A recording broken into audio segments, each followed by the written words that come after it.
challenger, Math.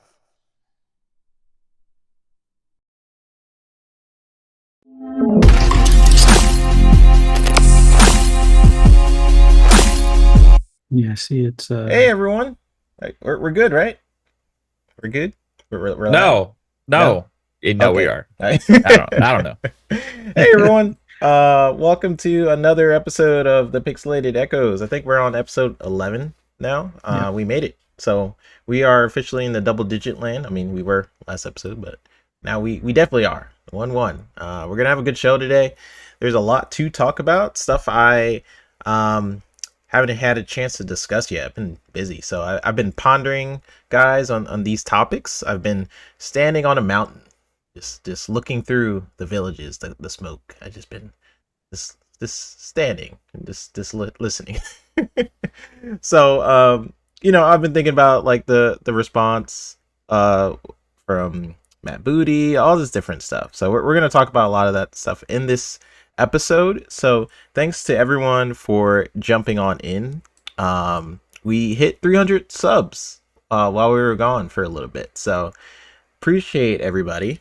We only been doing this for 2 months now, so appreciate everyone for jumping on in and supporting us each and every episode. We're gonna get through these topics, but first I'm gonna get to my guest with what you guys are playing. I've been a busy man, as always. I've had some time to game this week. I was just telling Mav behind the scenes I was playing Shenmue 2. And listen, in Shenmue 2, so I found this thing you can do, right? Where you can gamble like money, and that's a big thing in the Shenmue games, if you guys know. I'm kind of cheating right now. So if you can like place a bet at these games, like big or small, and you place like $500, and if you win he gives you like another 500 or stuff like that. But if you lose, I turn off the game.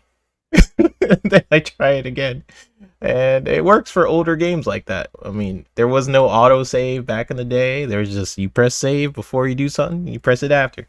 So I mean, I'm kind of cheating, but it's actually really fun, so I've been doing that.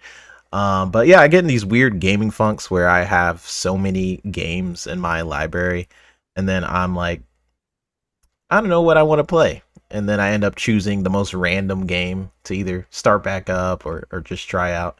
So yeah, been doing that. That's how I discovered Coffee Talk. Love that game, amongst other things. So I'm gonna get to the special guests. So all the way from Yeehaw Town. You take a left up the road there, and you'll see just yonder. You'll see Speculation Town. So that is Math, the one and only from this fun speculation.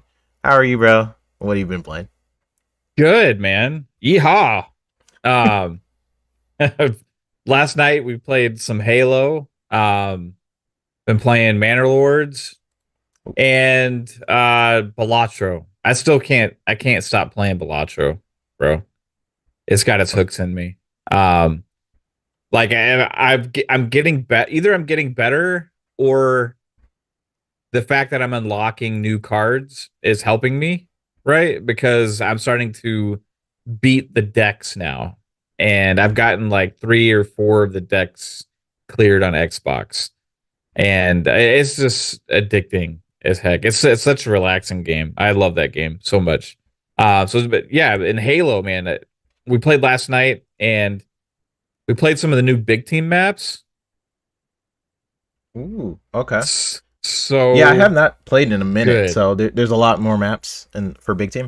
Dude, it just seemed like, because the Forge maps are so good. I don't. I think that the ones we were playing were some Forge created maps, but you wouldn't be able to tell. Mm. And there's a new big team playlist, and we were playing on it. We played 2 matches on that. We played like maybe like 4 matches of like Team Slayer or something also. Right. But dude, Halo feels like better than it ever has, really. And there's so much content now. I think about like what it could have been if this was like early on, if they were able to have managed to have Forge mode like this earlier.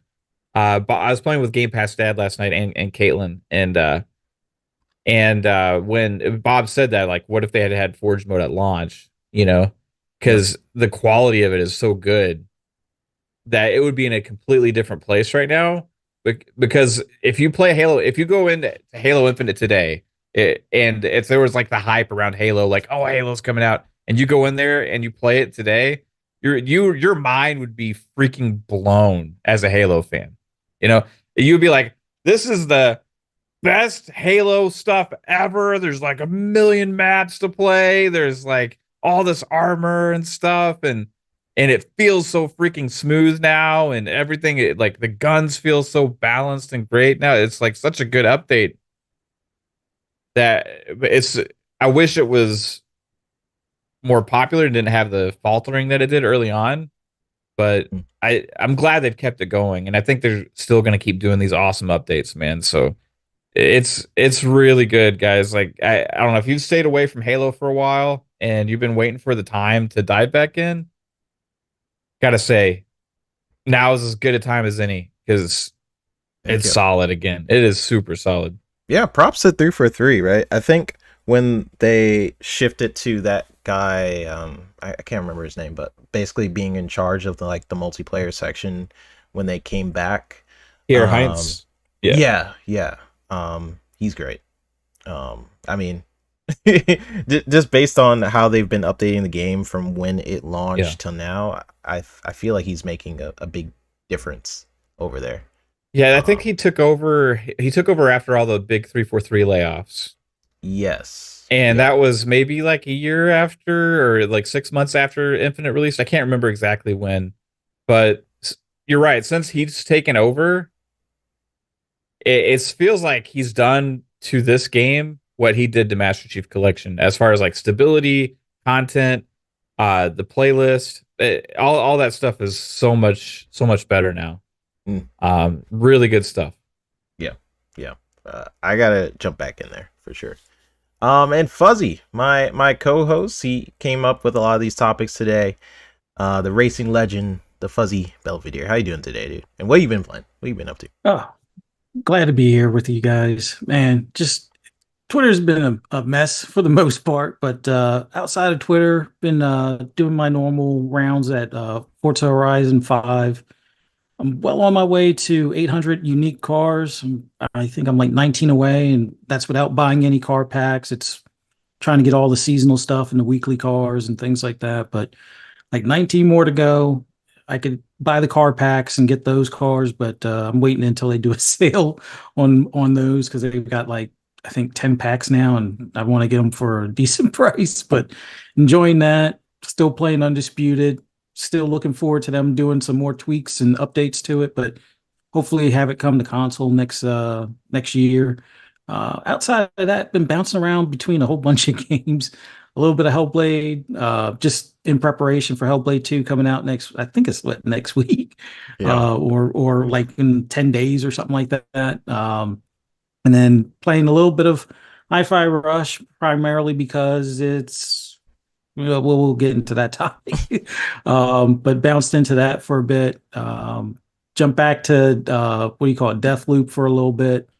Just been playing a bunch of stuff and also playing a little bit of Manor Lords, but I think I've lost like 3 or 4 people to the cold because they don't want to finish the fire hut or whatever, or the firewood chopping place. Like I try to do an upgrade and they forget to do the upgrade, so now they can't get firewood. I don't know. Something's weird going on. I think there's some like slight bug still. It's a early access, so I run into things sometimes like this is supposed to be how I'm supposed to do this, but it's just not working right. Occasionally in that game, but it's really good still. I gotta check that game out. Yeah, it just think of it as like a medieval city builder, and you can actually fight oncoming bandits and things like that. But I'm not quite that far yet. I think I have an armory, but I haven't put the militia together or something. So little ways away from that. But other than that, just enjoying gaming, and saddened for some of the news that we had last week, and looking forward to like I said, Hellblade 2 in 10 days and then the showcase next month. So a Yeah. little mix of everything. Yeah, it's going to be a lot of interesting conversations. I am curious because I've been listening to you guys on different shows, but I also just been busy with life. So Yeah. This is the first time I get to kind of talk about a lot of the stuff that's been going on. So yeah, we're definitely going to jump into these topics. I do. So I kind of warned Fuzzy and Mav before I started the show that I'm probably going to note something. This is all me. This has nothing to do with either one of them. But I did kind of want to just jump something from my point of view. So Mav and Fuzzy, they have no idea what I'm about to say, and that's cool. That's fine. Because so there's certain people in our community. I'm gonna name him Baby Boy RayRay. Needs to be called out a little bit for me. So people think having a negative opinion about Xbox means you're flip-flopping. If you're an Xbox-based channel and you say something bad about Xbox and what you don't like automatically means you're flip-flopping. You're fake, you're just doom and glooming. And this person talked about myself, Mav, Kate, even Boomstick, for like 2 hours on the show. So I'll give you like 5 minutes of my time. Then I'll never bring you up again, right? So I want to bring this up because it does go into a generality of conversation about how we can speak about a brand. So first off, I want to break down why we called you out. Your first post was mentioning Matt, right? You said, and I have it up. My opinion is that these fake outrage guys are liars.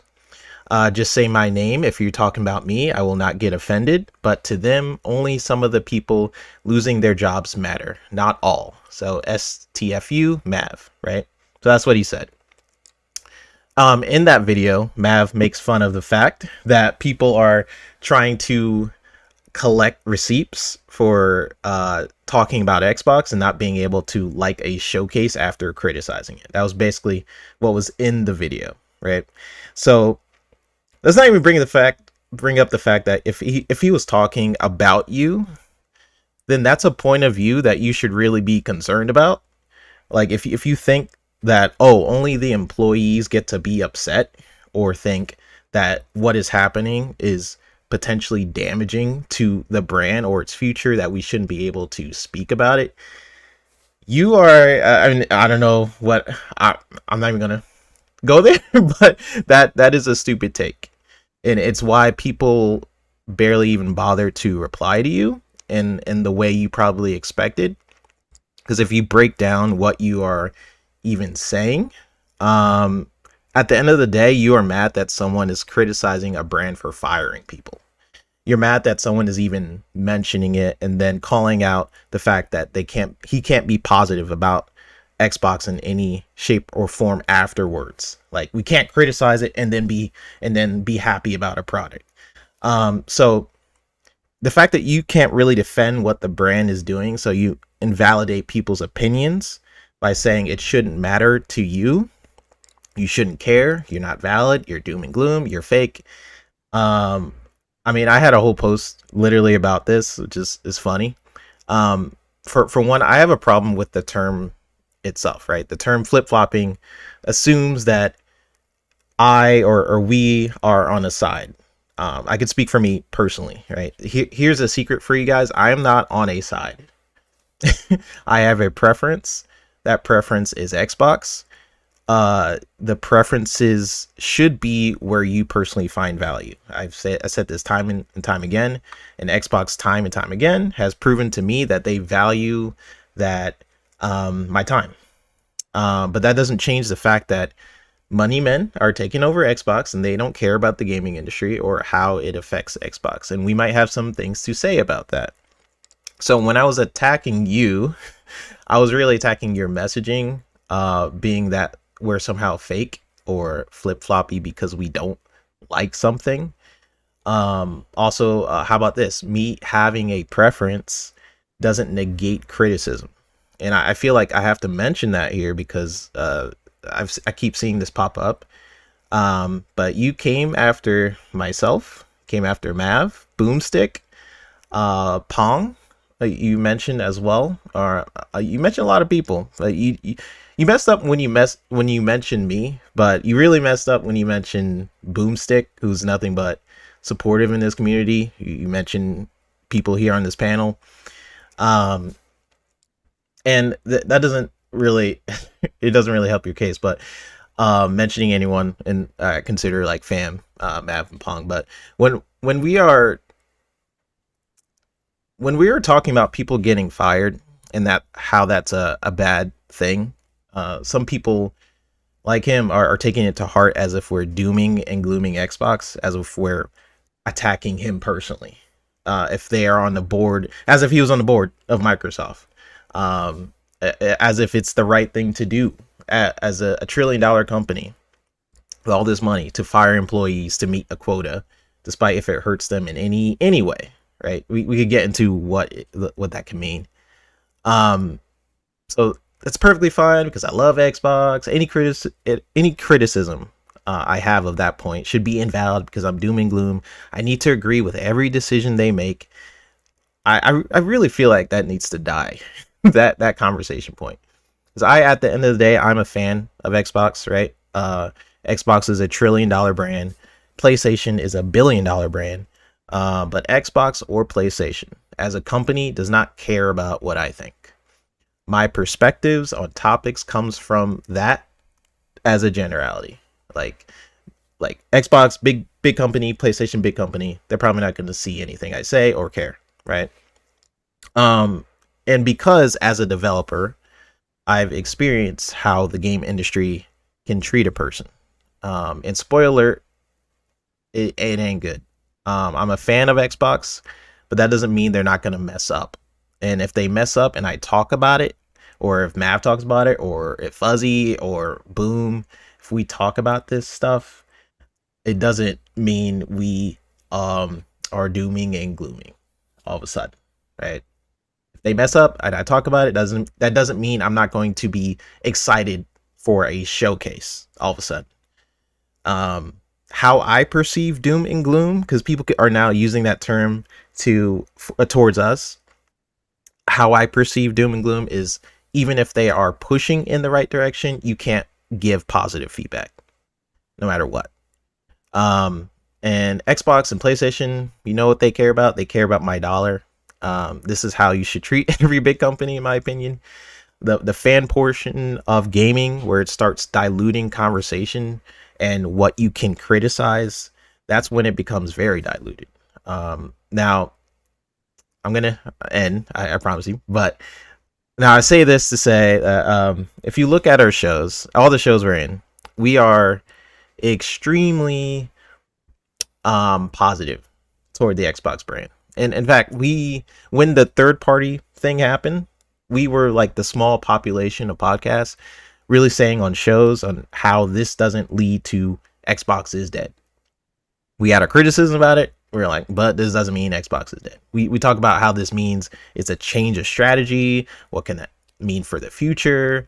Other platforms are starting to look outwards, like PlayStation. And what does that mean? We always discuss these things. We talk about how we still love the platform and ecosystem, despite all this craziness. And what we're looking forward to, all this different stuff, right? It's always, once we go like, nah, I'm not vibing with what you're doing, Xbox, is when we start getting some crazy people in our DMs. This happened when we didn't agree with Xbox increasing the price of gold, when we mentioned not liking current day reviews, this different stuff that pops up when we don't agree with this status quo of people. We're doom and glooming, we're fake, whatever topic you want to use against us. What I want people to know, and the people who watch our shows should know, is that we will always speak our minds. We speak to truth.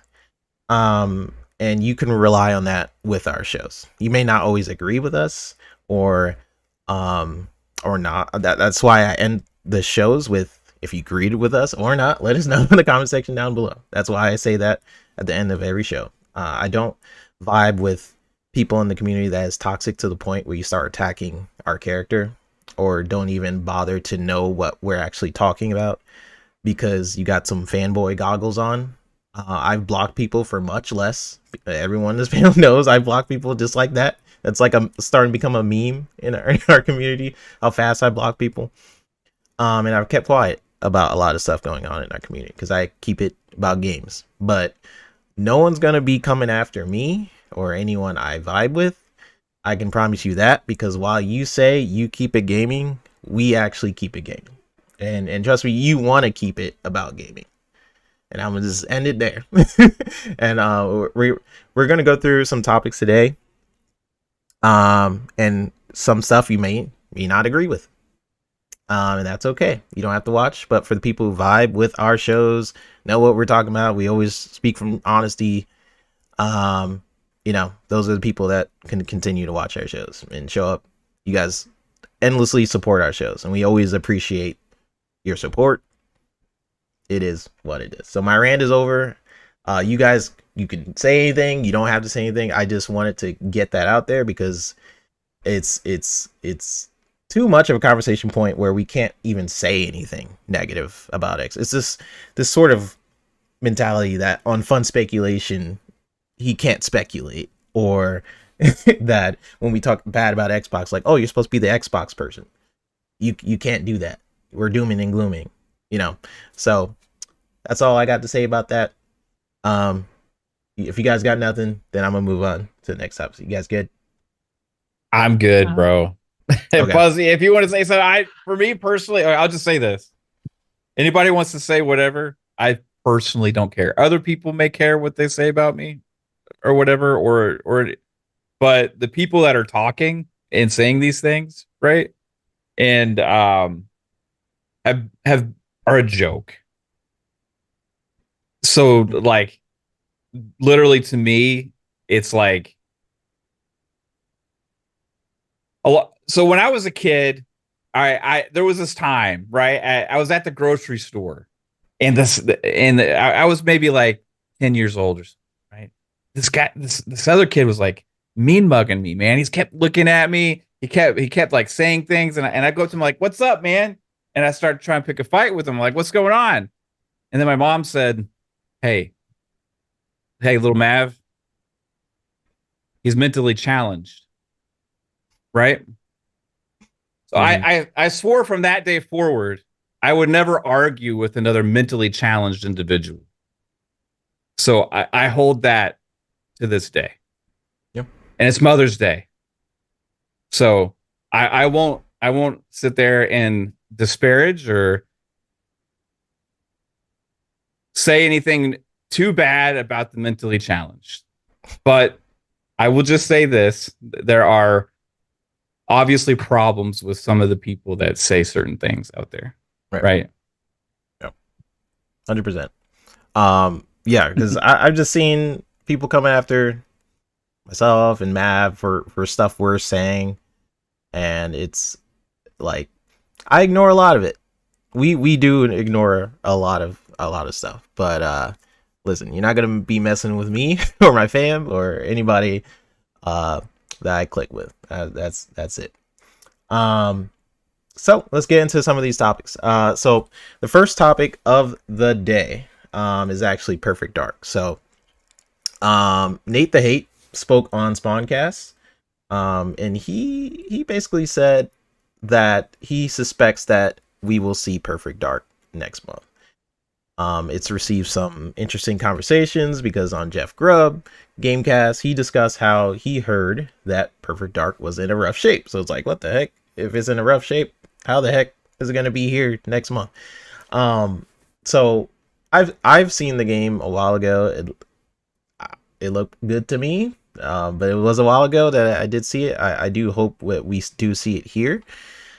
Now, I'd love to see it at the showcase, like 100%. But I also want to know what this looks like. Like, this is the initiative's first video game, but they are industry veterans working there. So we know this is a collaboration between different studios, being Crystal Dynamics. I feel that collaboration speeds up development time for sure, but I also think that cements Perfect Dark as a potential franchise. I don't think that this will be a one and done situation. We might see like this some sort of evolution with this game.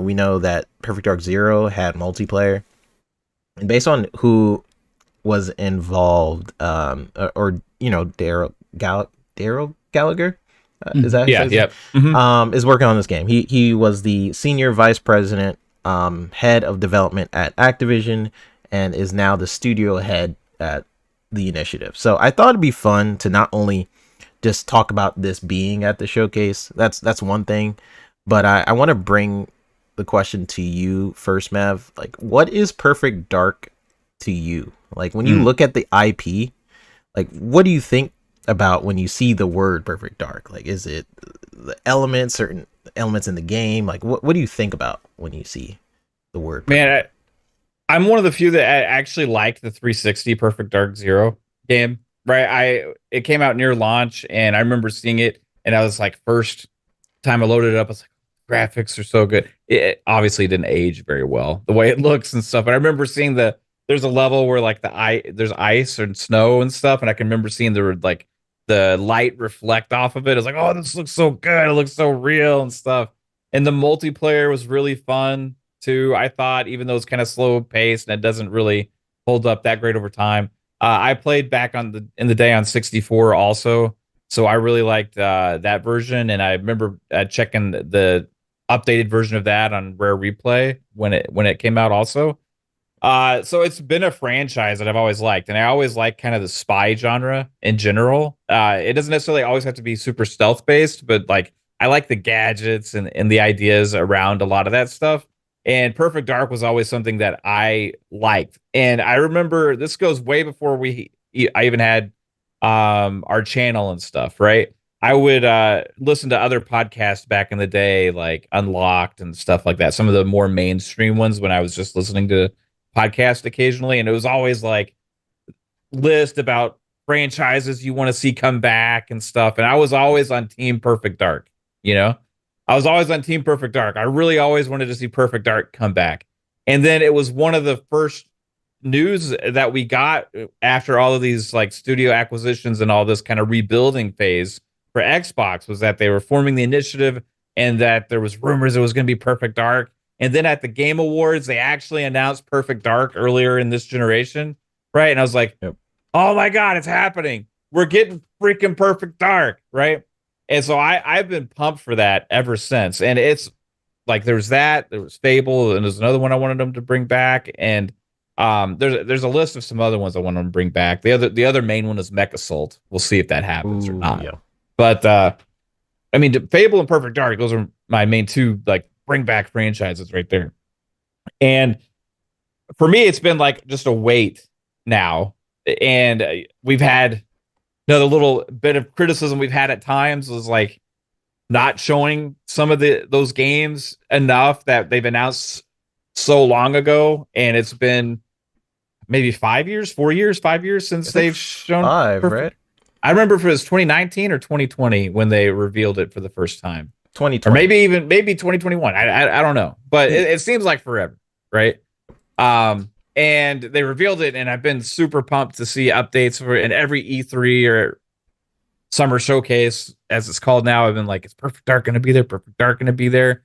You know, and then it comes and goes, and we never see it. You know, State of Decay 3, I'll put on that list as well. You know, last year we finally saw Fable, and we got Forza last year, so that crossed 2 off of that list. But this year I think is maybe the year we see some of those other ones, right? It's been long enough, and if you look at release schedule and release calendar wise, maybe they're more close. And we've been speculating that this might be the year for Perfect Dark for a while now, because after the comments that Matt Booty and Phil Spencer made last year, after that showcase, they were in a interview, and they talked to Jeff Grubb and the Giant Bomb team over there, and they had talked about and just made mention that Daryl Gallagher was feeling the pressure that to meet the deadlines for the game, right? Kind of joking about it, and that they think that we'll see Perfect Dark sooner than later, right? So ever since they said that, it's been on my mind that this is going to be the year we're going to see Perfect Dark. right? Because he had to meet those deadlines. He had to get all that things wrapped up into shape to where we can see the game. So I think we're going to see it this year.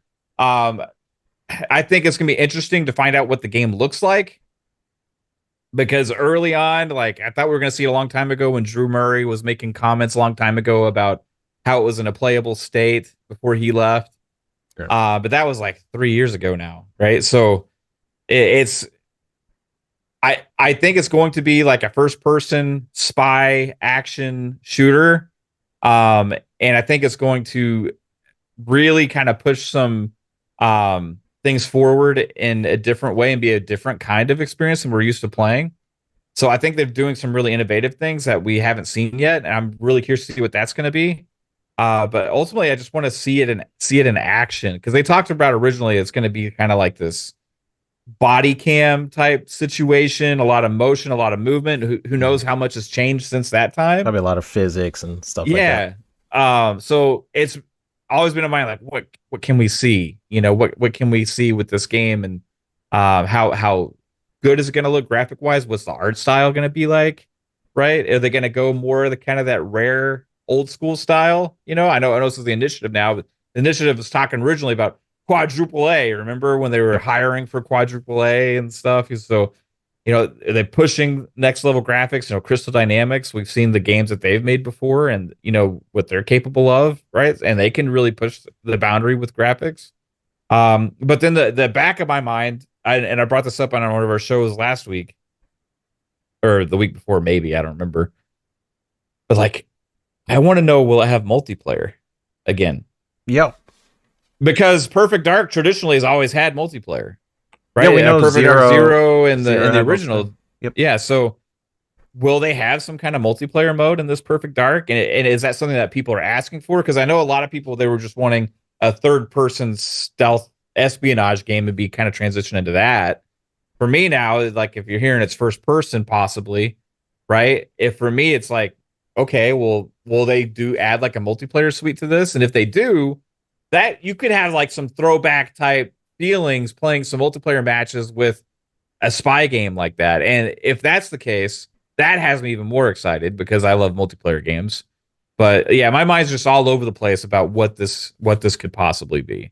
And maybe multiplayer would be a reason why it's taken so long too. Yeah. I feel It's like just that a thought. I don't know. I feel like that collaboration with the other studio, like, to me, it makes sense for that collaboration to be not only to speed up the development, right? Like, he's worked with those teams before, and a lot of that team members from like Initiative and Crystal Dynamics, they work together. I feel like this could be sort of a multiplayer live service thing too. I know we're all thinking about like the single player story element of the game, just because the trailer that's on the screen right now kind of just like goes through this sort of webcam that goes through different environments and stuff like that. So the campaign are what people are focusing in on, but I feel like this is going to be like another multiplayer live service type experience too.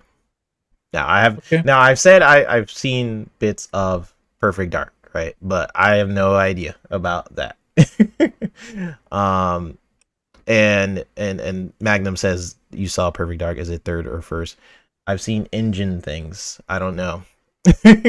I've seen little development things. But that's all I'm willing to say publicly.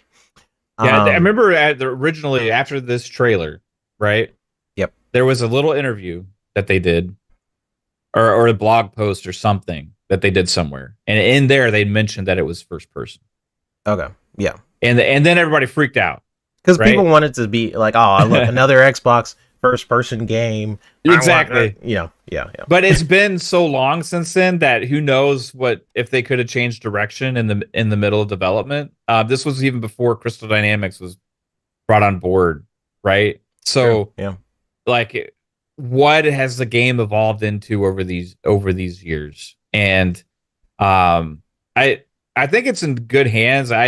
I saw the report from Grub originally that it was in like rough shape, and I put out a tweet being like, oh, I hope that's not true, because this is like one of those games I was really looking forward to. People lump that into the doom and gloom shit just because I reposted something that said that. But since then, Grubbs kind of backed off a little bit and said that he's heard more, that it's really not necessarily a situation of development hell or something, and that like some people still had told him that, but more people had said it's in a good place also now that he's talked to. So, Yeah. And then I think it was Nate the Hate who was right about the original rumors. Yep. About some of the third party stuff. He was one of the first people that come out to say Hi-Fi Rush, and I was like, "Bruh, and you're he's wrong." also the one that went and said it's not Starfield, right? Afterwards, he retracted. True. He was the one that stood on the ground and is like, "I'm going to take the L. I was wrong about that." No, none of those other guys did that. He did. So I don't really know him because I don't listen to any of the stuff that he's on, but I respect that, right? To him to go out to the public and be like, "Yeah, I kind of was a part of this, but I was wrong out there in the public," and then it turned out that he was right. That was not an accurate rumor, right? And so when he says this, I kind of have a little bit more trust in what that guy says now. Not that I'm so familiar with him, but track record has a little bit of integrity there for me with the things that he says now. So when he says that he's heard opposite, that it's in good shape, that gives me some good feelings too. But ultimately, I think we're going to see it this year, and possibly if we see it this year, does that mean we get it for 2025? That would be amazing, because we could see a 2025 where we get Fable and Perfect Dark and like cross my fingers, State of Decay 3, because there was also a rumor that came out from WCCF Tech that said that was looking really good also. Yeah. So I don't know. That'd be a crazy 2025 if we got all of that, bro. Yeah, I wonder what's going to actually be at the showcase. There's a lot of games that could be shown. So like Perfect Dark, like it's interesting, right? Because for a while, with these rumors, Nate the Hate, for one, I've had a couple shows where I'm like, I don't know about this Hi-Fi Rush thing, but I'm open to that being true. But I was like, nah, that's not gonna happen. He was right. Hi-Fi Rush went on other platforms. I will take the L on that one. With Nate the Hate, and he's claiming that it's in good shape. So, hey, I'm willing to believe that. Grub, for a while, I don't know when he first started the Perfect Dark like is in bad shape rumors. I think I remember hearing that like a year or so ago, like 2 years. So if that was true at some point, maybe they figured out the development cycle. We know Crystal Dynamics didn't join in the very beginning of development, but we do know that they joined maybe like 3 years in. Yeah. Or so something like that. Those rumors came like, okay, so Drew Murray had left, right? And then other people from the initiative had been kind of leaving around that same time. And then there was reports about that this was around the same time that 343 was having issues, right? There was reports that the initiative is having a lot of turnover. And people were like, what is the initiative? What's going on there? And we see then it came out also that Crystal Dynamics, they announced Crystal Dynamics is helping on the team. And then I added to more speculation is like, they can't even make their own game. You know what I mean? And so it was like, what stage is it in now that they're just bringing in a primary developer and stuff like that? And there's been some time since then. And then we know that Crystal Dynamics has had layoffs too because of the whole Embracer Group situation. But I don't think it really necessarily affected that team or the hopefully the Tomb Raider team. But I think that it's been so long now that I feel like we would have heard more of serious problems, right? At this point. And based on the fact that more reports have coming out now from other people saying that it's looking like it's okay, it's just normal development stuff, I think that's more promising than the one added rumor about, heard from a few people that it was in bad shape before. Yeah, I guess we'll find out. Shout out to Web Dave. he just put his chat in here. So hello to Web Dave viewers. Web Dave, shout out to you. For always doing it at the end of your show. You drop people in our show. Much appreciated. Um, so yeah, Perfect Dark. I hope that the rumor isn't true. Um, again, from what I seen in the game, it looked freaking cool. Looked like it was in good shape, but a lot could have happened since then. So, Gamers Council dropping in. Everybody in chat, thanks you guys for dropping on in. But my initial question to Mav, for those just sort of hopping in, was, what do you kind of envision for a Perfect Dark game? Like, what is a Perfect Dark game to you? And we kind of been breaking it down, right? So, when I think of a Perfect Dark game, I think of the spy elements. And you have to think about Perfect Dark Zero it came out during the 360's launch date. I think that was the last the last Perfect Dark game. So in terms of like where we've progressed graphically, feature wise, we've progressed quite a bit. When I think of Perfect Dark, I always thought about like the 4-player split screen. I've thought about the multiplayer sections for sure. I don't remember what the campaign was, honestly. I always play Perfect Dark online with friends or something. I remember playing the first one on N64. So something tells me that's going to be a thing for this one. I don't think they're just going to get rid of a single player or single player mode, just do multiplayer or anything like that. I think they're going to complement each other, have a multiplayer mode and a single player mode. I think it's going to have a lot of those spy elements. The body cam rumor is interesting because we are starting to get some body cam games.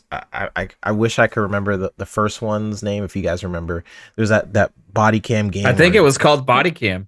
Was this called Body Cam or something like that? One's called Body Cam, and I think the other one's Unseen. But Body Cam is the one that's out now in early access.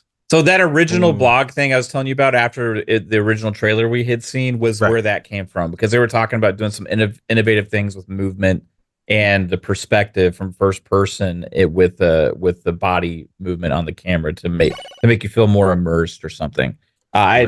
I'm gonna look for it while you're talking, and when you talk to Fuzz about it, and see if I can find it. Yeah, for sure. But yeah, that original rumor where it was like, oh, this is body cam footage, like that's kind of a new genre within first person shooter. I know first person shooters, they've been around for so long, but in terms of like how someone moves, or I don't know, it's just unique to me and different, just the way the character kind of sways their gun or makes it feel believable. So if they go that route, I feel like that if any team could do it well, it's definitely this team. Unrecorded Poison Maniac says. So Ferg Brizzle says, 3-bit, I didn't know you had a podcast. I just stumbled upon it. What up, Mav and Fuzzy? Hey man. Yeah, we just started about 2 months ago. We do the show every Sunday and just have a good time. So yeah, was that the one you were talking about, Mav? Was it unrecorded? Yes, I remember that one. Yeah, that one looked crazy. It looked like that. I think that was the one that looked like too real. That was like, it looked like real life. I was like, whoa, what's going on here? and it got to the point where it's like a little like uncomfortable with how real it looked. Yeah. Well, at least they had the faces digitalized and stuff, which made it almost creepier, because I was like, now it's definitely real.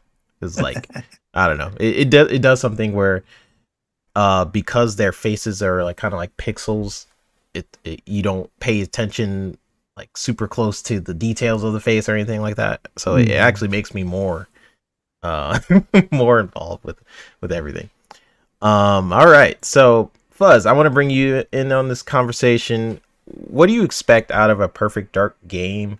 What are they going to show at the showcase if these rumors are true? We have, we basically have Grubb kind of backing off from his original rumors just a little bit. He's like, I heard that, but, I'm also hearing other things. Some people in chat mentioned that as well. Then we have Nate the Hate saying, like, is in good shape to me. So what do you expect out of a Perfect Dark game? What do you think we'll see here? Well, I'm glad Grubb is backing off the rumors. I think he had a little bit of an older take as far as from some of the mumbles from before. I've heard from some people that have done some play tests for it. I was pretty confident even before all this came up that it was going to be at the showcase, just for the fact that it seems like um, it's closer to the finish line than we probably imagined. Although I'm pretty sure people would like it like yesterday kind of thing. But yeah, I expect this to be maybe not as much stealth required type of deal. I think there will be stealth options. But if you want to go guns blazing, you can do that as well. It'll just be a tougher fight type of thing. Not really comparing it to Deathloop in that regard, but like how you can do the stealth without having the magic power stuff. It'd be kind of along the lines of that. But I think the AI is going to be a little bit well, I'm pretty sure the AI will be smarter than what it is in Deathloop. They were purposely kind of absent-minded to some extent, but overall, I I don't know what the landscape is going to be like. I'm hoping that there's going to be a variety of different type of, either facilities that you have to raid or things like that. I mean, keep in mind, I'm new to the Perfect Dark franchise. Like I was PS3 back when that was on Xbox, and then before that I was PC when it was on Nintendo and stuff. So yeah, this is a game I'm definitely looking forward to, just for the fact that we don't have those spy games or games that take that type of approach. Like the last time we had a Splinter Cell was like almost two generations Yeah. ago at this point, and Sam Fisher is in every game but a Splinter Cell as of late. So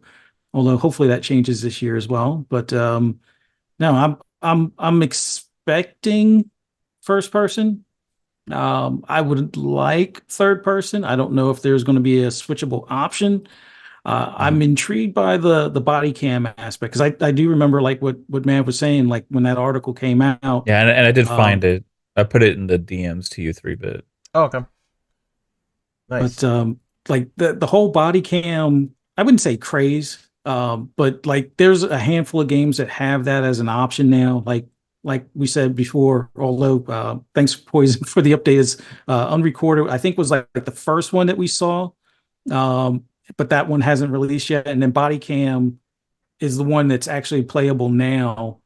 They look like they're similar, but I think Unrecorded basically had a little bit more level of detail, minus the character faces, because I guess they wanted to protect the faces of the potentially innocent or something type of thing. But now, if we get that style of vantage point in Perfect Dark, that would be awesome. It would be new in that, as far as like on console kind of thing, to have that body cam style at least. Um, and I think that's going to be a nice draw. But I expect it at the showcase 2025. I hope. I don't know where it lands in 2025, and I think Fable's another one that's in that window as well. But just speaking on Perfect Dark, yeah, I'm about 80% sure. Although I don't like to give that high of a number, but I would say around 80% sure we should see it this showcase. But looking forward to it. Yeah. And Matt, thanks for the link. So I have up on the screen right now the Perfect Dark interview. I'll just quote it based on what Matt just sent me. So when Perfect Dark does eventually land, this is quote, on Xbox Series X, it's set to be a first-person shooter, which really leans into super spy fantasy. Former design director Doom Murray spoke about the broad concept in 2020, explaining one of the things we thought about was how to differentiate what we call spy fighting versus what you'd see in a traditional first-person shooter. You'll be sliding under things, jumping over things. We really wanted to play up the physicality and being in the world, getting some of that camera movement that we see watching body cameras, GoPros, and trying to get that excitement of moving in places and in ways that you and I don't. So yeah, that was from an interview with Drew Murray. Is that like quoted from the That's yeah, interview? from Drew Murray from the interview about Perfect Dark. It's literally the only information we have, and it's like 4 years old almost. So it's Yeah. it's hard to know 100%. And obviously, like Drew Murray left, I think within a year of that interview, Mm. also, and he was the creative director originally, the design director. After that is when Crystal Dynamics kind of stepped in, and then a lot of the assumption from the community was that they kind of laid the groundwork, right? And they had some turnover at the initiative, and then they got Crystal Dynamics to come in and kind of be the primary, workforce on this game. Which then it kind of came out that like that's kind of what the idea always was of the initiative, because there's even interviews of them talking about, you know, uh, having a smaller team that's focused on uh, really interesting projects and then working with partners to make their visions become reality is literally part of their motto and stuff. And I think that we're going to be probably surprised by what we see from Perfect Dark, right? Yeah. Because we only thing we know, like when we think of Perfect Dark, is that trailer that you've been having on the screen. We Yep. have the old games, right, which are very old now. The original 360 launch game, and then obviously the 64 game and stuff. So whatever take we have on this franchise is going to be fresh and brand new. And for me, that's really exciting, to have another kind of spy game out there that's going to be different than what we get from obviously what you're talking about, Fuzz, with Splinter Cell. It's a genre that just needs to be here in different ways, and we've kind of lost it. But you talk Yep. about the movement and stuff a little bit, and he's talking about sliding and all these things. It reminds me of an old Bethesda game a little bit. Do you guys remember the game Brink? Oh yeah. Yeah. It was a multiplayer game that came out. It kind of flopped a little bit, but it was pretty fun. And you were running around a lot, sprinting, sliding, jump, and vaulting over obstacles quite a bit. And it had a lot of really fast movement in it. That And when style he's is talking kind of about being that, is used like in a a lot of little bit. games. Yeah. I mean, Call of Duty has some of that stuff and has done it with the Titanfall's done it with the sliding and wall running and jumping and things like that. Like, you've seen it obviously with Mirror's Edge before, where you're actually parkouring and stuff. So, yeah, but reading that, it kind of reminded me like that was one of the hallmarks of Brink, and what they had been pushing about it is the movement, fluidity of the movement. So I'm just curious how far they're going to go in that direction. It's not necessarily what I think of when I think Perfect Dark. I don't think sprinting, parkour, vaulting, and sliding is spy Mm. stuff. You know, I think more gadgets and strategic things. Right. However, it could be interesting if you combine that stuff with some of those other factors, right? And if you also, I know everybody only thinks of single player when they're thinking Perfect Dark, right? Yep. But my mind keeps going to a possible multiplayer component. And knowing Microsoft and wanting to have these recurring revenues and possibly games have legs, it wouldn't surprise me if it was something that was in there.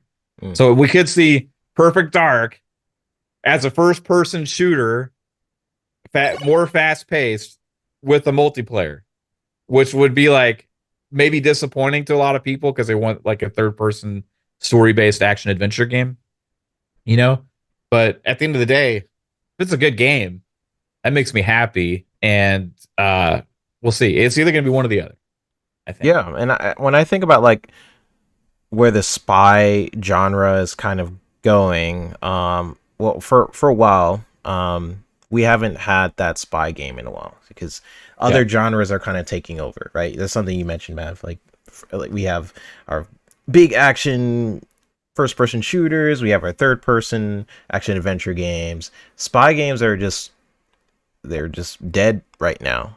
So what I'm sure has happened throughout development is they are looking at Perfect Dark and like, okay, how do we sort of modernize the spy genre? And we know people are gonna in spy games they're gonna start sneaking around and then they will screw something up and then they'll start blowing stuff up, right? That's just kind of how it goes with a lot of spy games. Now what they can do is I feel like maybe that's why they started thinking about like, okay, well, if you are caught up, it's going to be really fun. You can sort of the way I picture it is sort of that quantum break. There's physics everywhere. There you can like run on walls and sort of do a Splinter Yeah. Cell. When I picture Perfect Dark, I picture like you do like the Splinter Cell split on the wall. You just like waiting, like very flexible sort of first person movement is what I get from that interview, and different concept art, like the concept art of like you're taking a person and you're running, and then it just showed up on the screen, right? She took a person and she's sort of running and shooting. So I don't think that's just a cover based shooter at that point. That is like a run and gun and just a crazy sort of experience, right? Which is kind of hard to make work if you don't do it correctly. So I am wondering when Crystal Dynamics came into play. They haven't really done a first person shooter that I could think of, unless you guys could think of one. Maybe I'm missing. Oh man, I mean, have they worked on any of the Deus Ex games with Eidos Montreal in the past? That's a good question. I just assumed that was a separate team, but I mean, as Eidos Montreal did those, I don't know if Crystal Dynamics had worked with them, and it's not really first person shooter necessarily, but it is a spy action kind of first person game, right? I'm not sure.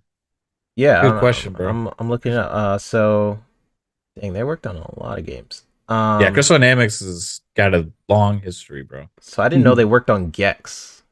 I didn't know that was them. That's a throwback.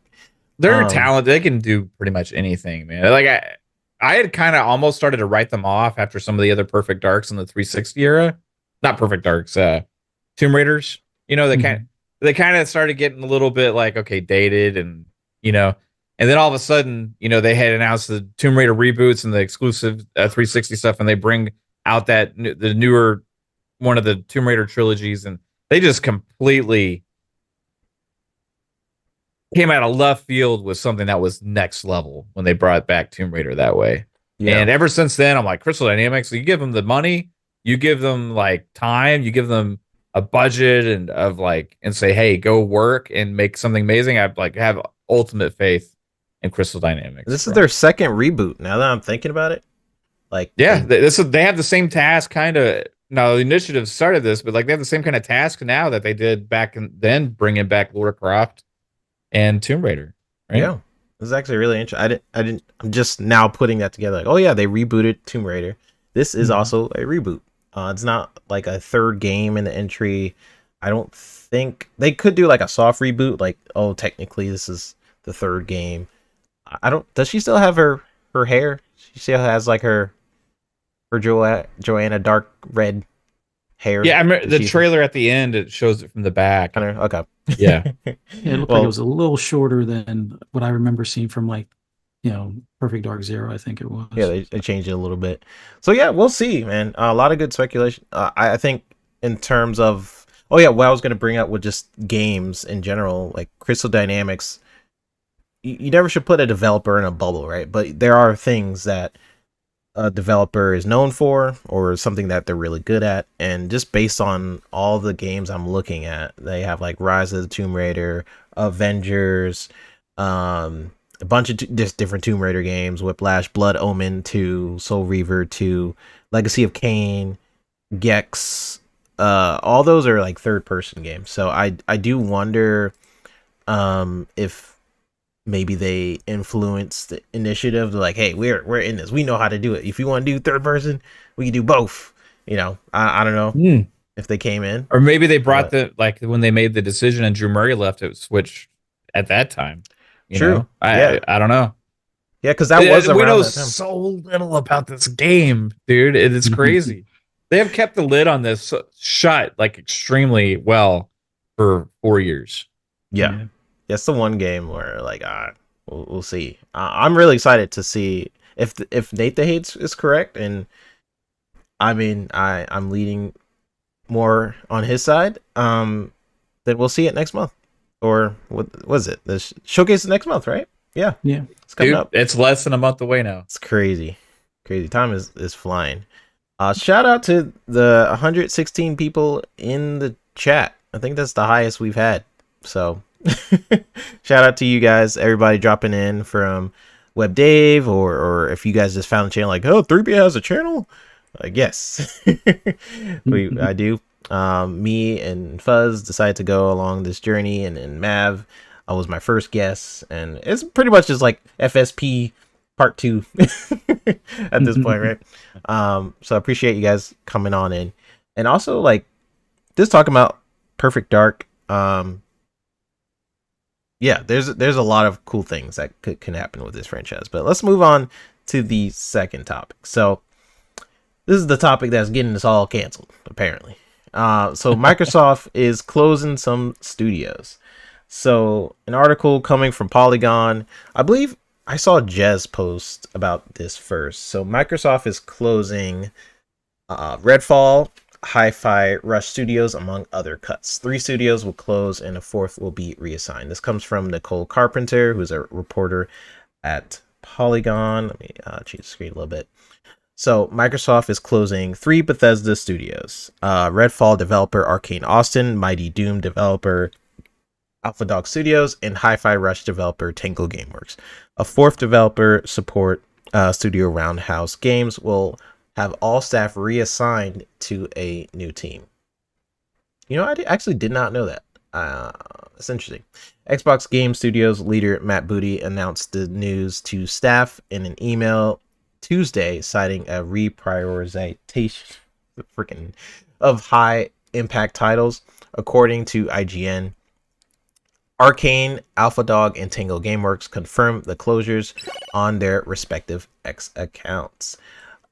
Barry Donelon, subscribe. Thanks, man.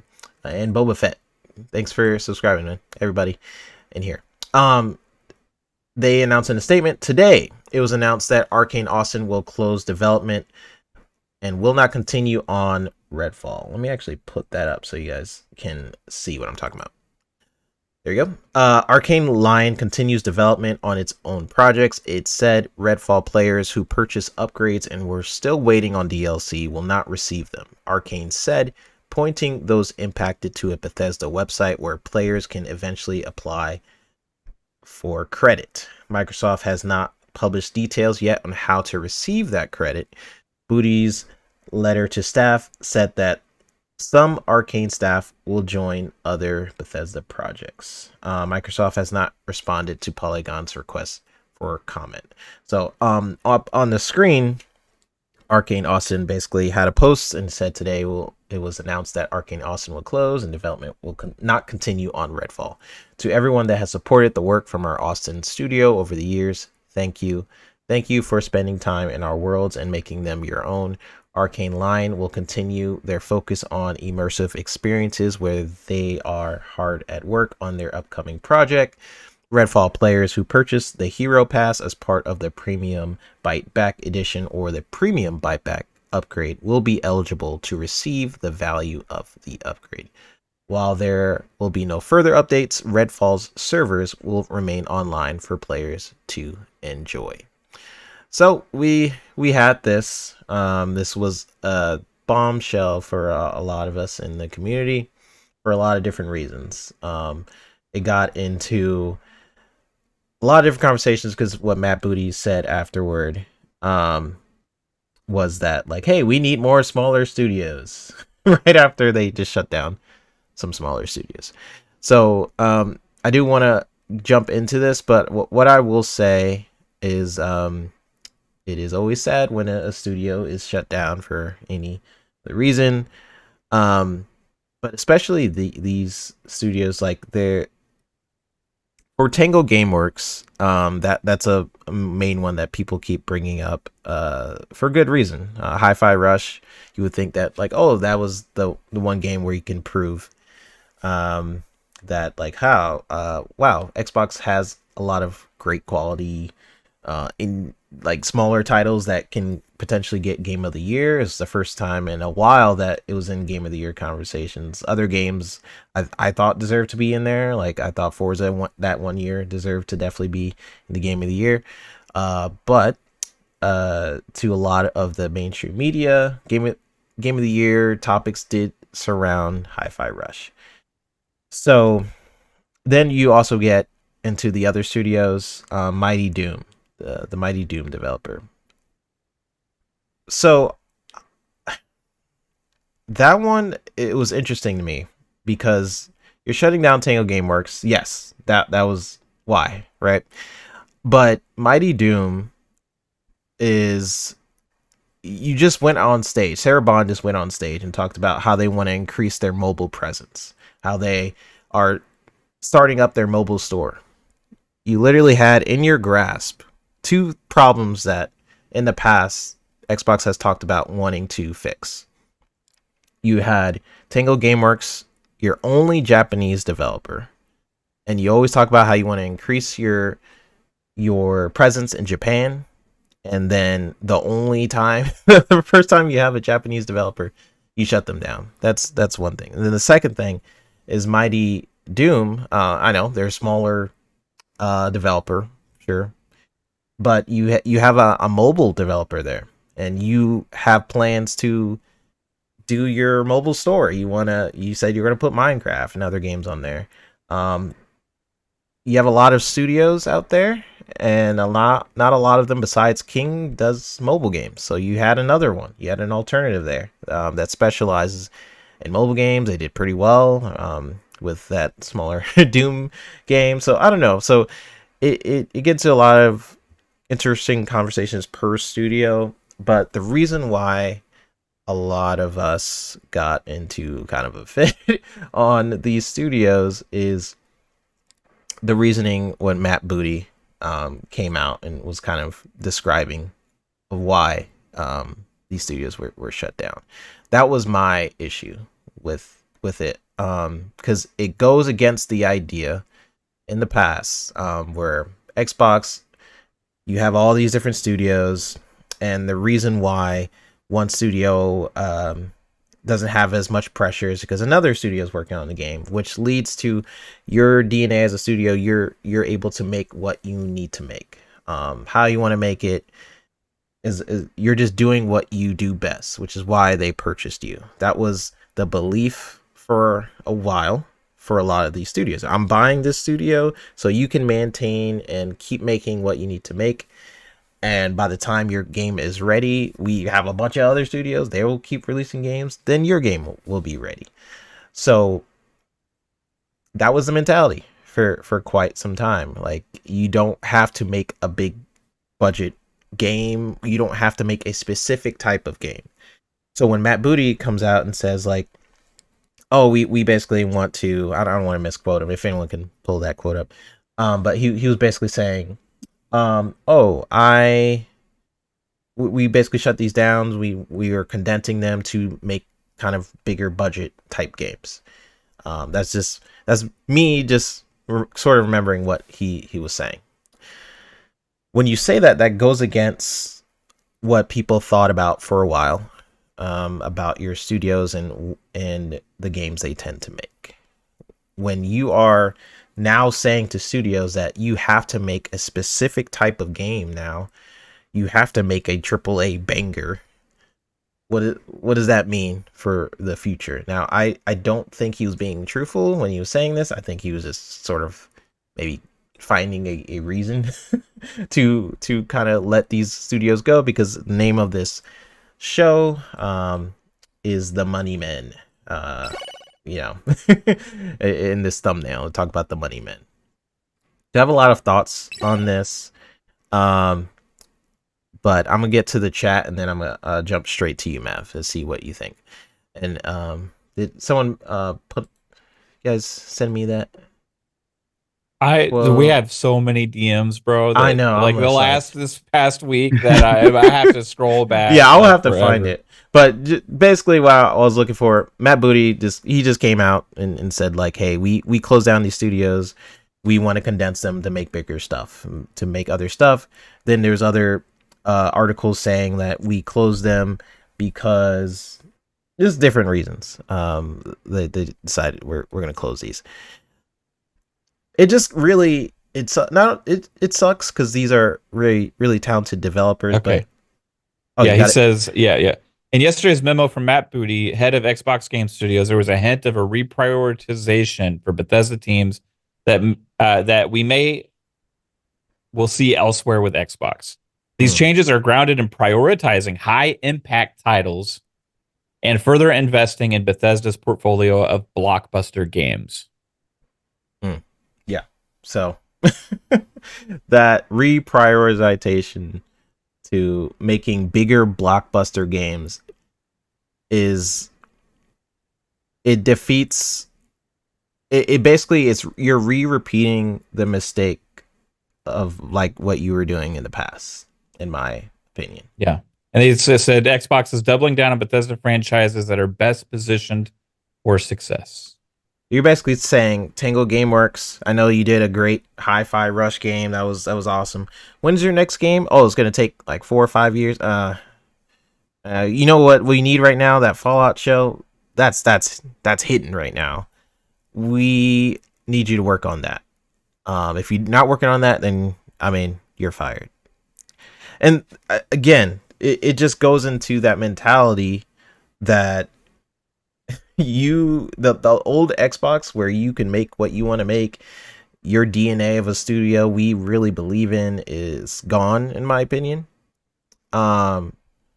If that was your reason, you're telling us that's your reason, so I'm gonna believe you and say like, oh, you want to make bigger blockbuster games from now on. So that does suck. A lot of people are bringing up clips of the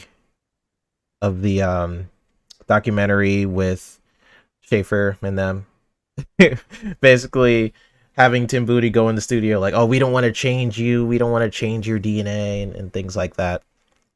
So it does suck. I do want to get into what you guys think. Let me read the chat really quick and I'll jump straight to you.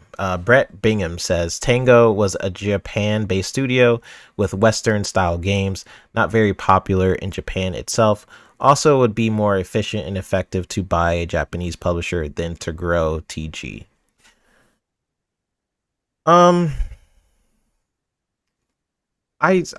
suppose you could go that route and say I've seen this comment because someone on my Twitter was basically saying like, well, Tango Gameworks, they don't make Japanese games, so they don't count.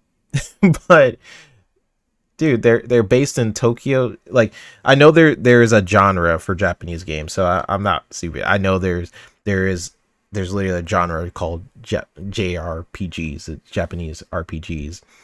But you still had a presence there, and you're an American company. You're the only American company. So while you say it's not like it's more efficient to buy a Japanese publisher, I argue you already had one and you grow from there. That's just me. It just, that to me is that's not based on anything. It just makes more sense. You already have a Japanese publisher. You can grow. You can grow from there. You have employees in Japan, and you've been saying like, "Hey, I want to grow in Japan." How are you going to grow in Japan and you basically delete your only Japanese publisher? But like, oh, I could start now. I could start growing in Japan. You're going to grow after you take out your only Japanese publisher. Like, you could do that, but it's a little counterintuitive, don't you think? That's just my view on it. And if you're a Japanese publisher, you don't have to make specifically Japanese RPG type games. There are a lot of developers in Japan. They make a ton of variety of different types of games.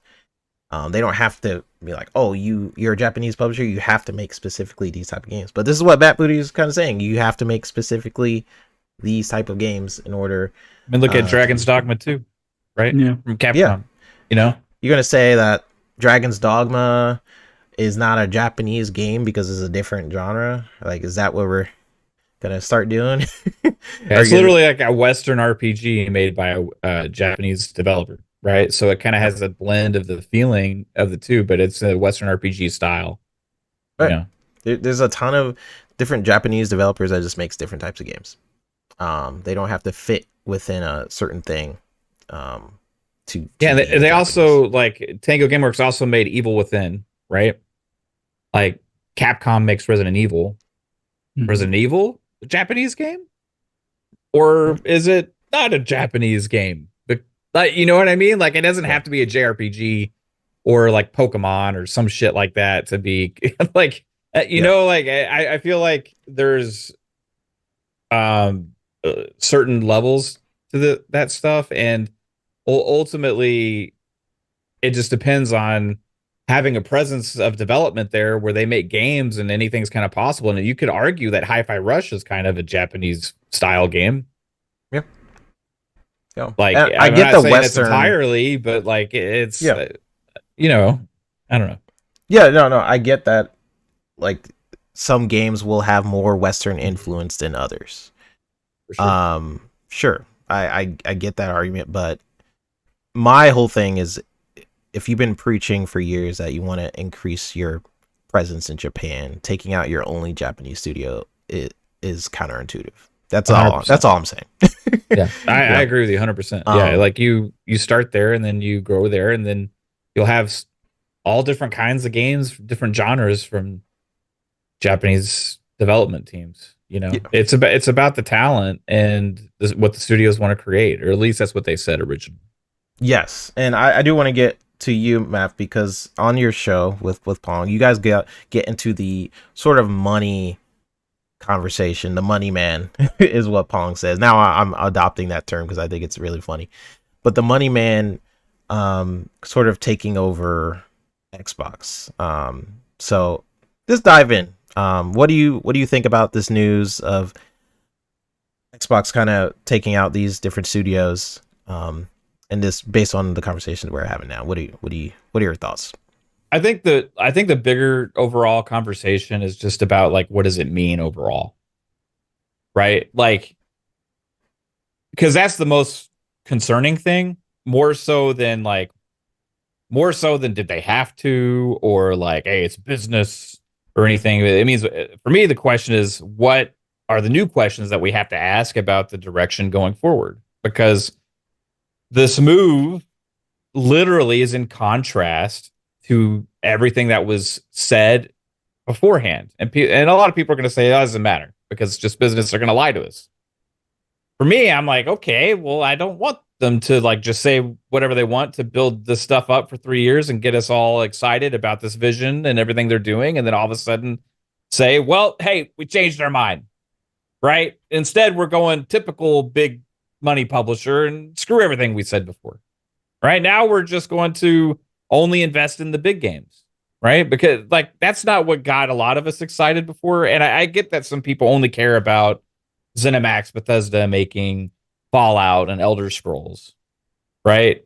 And if that's all in Doom or whatever, right? And if that's all you care about, that's cool, right? But that's not really what Xbox was promoting when they acquired those studios, right? And that's not what they were promoting to all of the fans and kind of telling us about how Game Pass was going to be going forward. And the biggest loss for me is that we'll never see a new game kicked off by Tango Gameworks under Xbox. They only had a chance to finish the ones that they had started on. And also with Arcane Austin, because Redfall was literally like they felt the need to make that kind of game before the acquisition to have a purpose. That's why they were making this like more of a multiplayer focus type game to begin with, right? And it wasn't what their whole thing is. It's not the kind of games that they're used to making. And we saw that game come out. I still think that there was potential for that game to become a better and better game. Like they had already improved it dramatically. But overall, we never got to see what they could do fully supported by Xbox with the new project. And we never will. So we don't know what we're losing with Arcane Austin, right? We know what they've done in the past, and they've had a lot of successes before, right? We know that what Tango's done, and they've been a very consistent studio. I know a lot of people say, well, they just ain't making the money, you know? Well, like, according to Xbox, they met the metrics where it mattered most on their last release. And the releases before that were not really part of the whole funding thing for that long or anything like that. So, like, there's really no track record to go off of with that either. And if it was all about the money into individual studios, and Xbox would have never been saying to begin with that they're willing to invest in these smaller titles, and that's not necessarily important. It was always about adding the variety and the creativity and allowing the freedom for these developers to make these different kinds of experiences, right? And that was, if you go back and watch the ZeniMax Bethesda Roundtable, that was all they kept preaching about and talking about the entire time. And I remember seeing Harvey Smith up there with Arcane Austin talk about how he trusts Xbox to give them that chance and opportunity like ZeniMax Bethesda did before, right? And he's excited about the future with Xbox. And, you know, to see Tango Gameworks say kind of similar things, they're excited about the future and to make games with Xbox and all that kind of stuff, right? And so now you got to ask the question why. And I see a lot of people say, "Oh, it's because they ain't making money. They ain't making money. They're not profitable enough, or this." They haven't really had a chance to yet, you know. Yeah. And I think that there's not going to be like this, or at least there wasn't supposed to be this like you got to make this much or you're dead, right? That was the whole idea of the whole Game Pass model, because literally they have a subscription service that a lot of us play the games in, and it's a part of the model where you know that ultimately that's funding a lot of the development and resources for Xbox's Game Pass, and the money goes into there, right? So, and it is going to detract away from some sales just because of the amount of people that will play the games in Game Pass. So you can't go and say, well, this didn't sell enough copies, but we're also giving the game away in Game Pass. You know, and that's not. So that's why that's not the reason why, right? And that's not what the reports have been the reason why.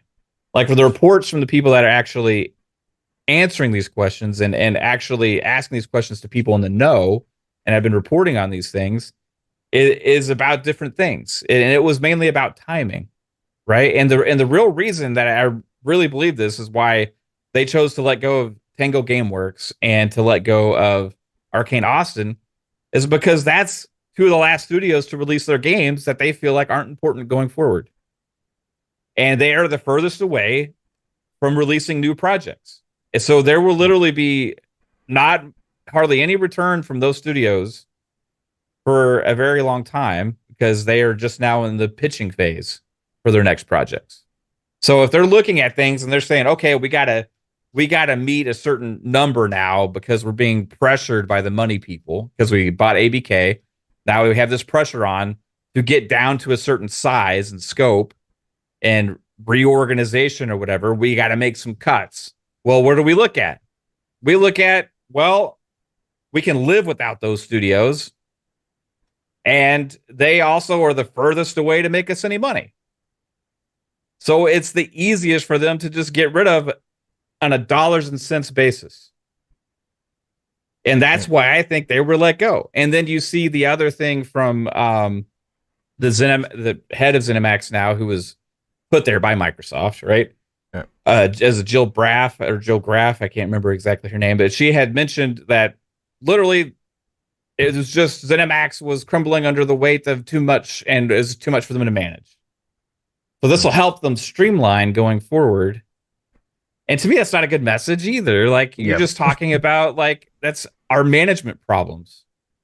You're at, hey, sorry guys, we have to let you go because we can't handle this much, right? We can't handle this. Like we just, it's just too much. So you acquire all this stuff, you let go of these talented developers that have made successful games in the past and have made critically acclaimed games in the past that were the types of studios to be able to create the kinds of games that they promoted being able to make in Game Pass to begin with, and that would fit within that model. And so the new question is, what does this mean going forward? And I think what the more disturbing thing for me was the Matt Booty's comments about focusing on the blockbuster titles. Yeah. Right. That's and what that got kind of me stuff. too. Yeah. Because that is the opposite of the vision that had originally been promoted. I'm not saying that they're not still going to do some of those games, right? I think they will, and maybe on the Xbox Game Studio side, maybe more of those projects will continue to go, or maybe they'll do more funding on third-party games like that and different things for Game Pass and stuff, right? We don't know entirely. But when you let go of studios and also move studios to support of other either games of service or bigger franchises, that is literally that typical big publisher type move that has been the opposite of what Xbox's approach has been the last several years. Yep. And that is something that I'm not as excited about. Would I be excited if a Fallout came out sooner? Sure, right? But not in the face of potentially losing 2 or 3 other games for the sake of it. The other thing is like they don't have to do it this way. Like they're profitable. And we've seen the financials, you know. It's more of a we want to get down to the certain thing to maximize profit like big corporate does. And that's why this is more of a pressure thing, I feel like. And it's not just me saying this or other people saying this. It's actually people like the original founder of Xbox, Seamus Blackley, saying stuff like this as well. If you read his comments about pressure from the board and pressure from the money men onto the Xbox team. And I don't think Phil wanted to do this. I don't think Sarah wanted to do this. I don't think Matt Booty wanted to do this. I think this is literally the strain of the pressure now that they have bigger bullseye on their back because they're such a larger part of Microsoft saying, you need to get to this point because we need to make more and more money. We need to make more and more money. Okay. Well, how do we do that? Well, we got to cut the costs right now for short-term gain. And because we're not going to see the money from these other studios for a long time. So let's just cut that investment off, right? Let's cut that investment off. Let's cut the cost there. Because it'll be like 5 years before we see any money from those teams again. And so we'll take those resources we've been spending and we'll put it towards other stuff, right? That is going to make us more money. And that's literally what this is all about. Now, for me, as a Game Pass subscriber and a consumer that loves Xbox and loved the vision that Phil and Sarah Bond and Matt Booty and Aaron Greenberg, all these people have been talking about for years, that's the opposite of that, right? That's the opposite kind of move to that, and like that's why it's not a great thing for me. I'm not going to go and say and championing it or just make excuses for it because it's ultimately a huge business that's profitable and that's successful, and it's up to them on how to do their business, obviously. But as a consumer, I'm going to ask for the things that I feel like are in the best interest of me and also other Xbox users. And I don't think having less studios making games for us is the best thing. And I don't feel like ultimately that's the best thing for even their business. I criticize Sony for doing these things. I criticized Ubisoft in the past for these kind of moves, EA for these kind of moves, Activision before they were acquired for making all of their studios support studios for Call of Duty. Literally, everybody in the entire gaming community has been criticizing Activision for years for taking all of these amazing studios and making them support studios for Call of Duty. But all of a sudden, we're going to celebrate that if Microsoft does that same move just because we're Xbox fans. We're going to celebrate these studios that have track records of making successful or critically acclaimed games in the past to go just be support studios for larger blockbuster titles or taking the resources away and closing those studios for the sake of that. That is something that everybody has been against in the entire gaming industry except for the big money guys. The developers don't want this. The communities don't want this. The Xbox gamers haven't wanted this. Nobody has wanted this except for the people now who are trying to make excuses because they have a dick. Sorry, I was going to say something bad. I will refrain. People that just cannot bear to criticize their favorite thing, right? And I will say, if you love it so much, you might want to fight for it or actually speak up when things like bad things happen. And this is not rumors. This is not speculation. This was actual news that they shut the studios down. This is very different than the doom and gloom that happened for a long time when people were saying about every game is going third party or this or that, or it's Xbox is dead, or all these other bad things are happening. We literally got actual news of not just layoffs, but actual studio closures. That has direct impact and deserves criticism because ultimately it's due to mismanagement. They messed up. Otherwise, they would still exist. And it's not on Tango Gameworks. They didn't screw up.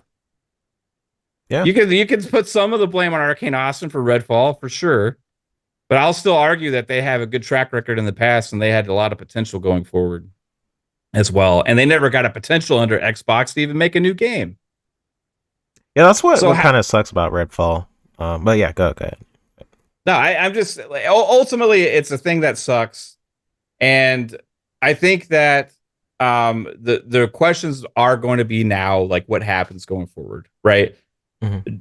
Is this same mentality going to have a ripple effect to the rest of Xbox, right? Or is this the end of it? Some of the reports are that they're not done. So what happens next? Does Compulsion have to be worried after they release South of Midnight, right? Mm. Does Ninja Theory have to be worried after they release Hellblade 2? Right? Who here has to be concerned about being shut down if they're not done with this stuff? Is it just going to be more higher level type layoffs and reorganization as far as like executives or publishing side and all that kind of stuff? Maybe that's the case, right? But I will say this: it's less clear the direction of the vision of Xbox today than it was 2 weeks ago. Yeah, for sure.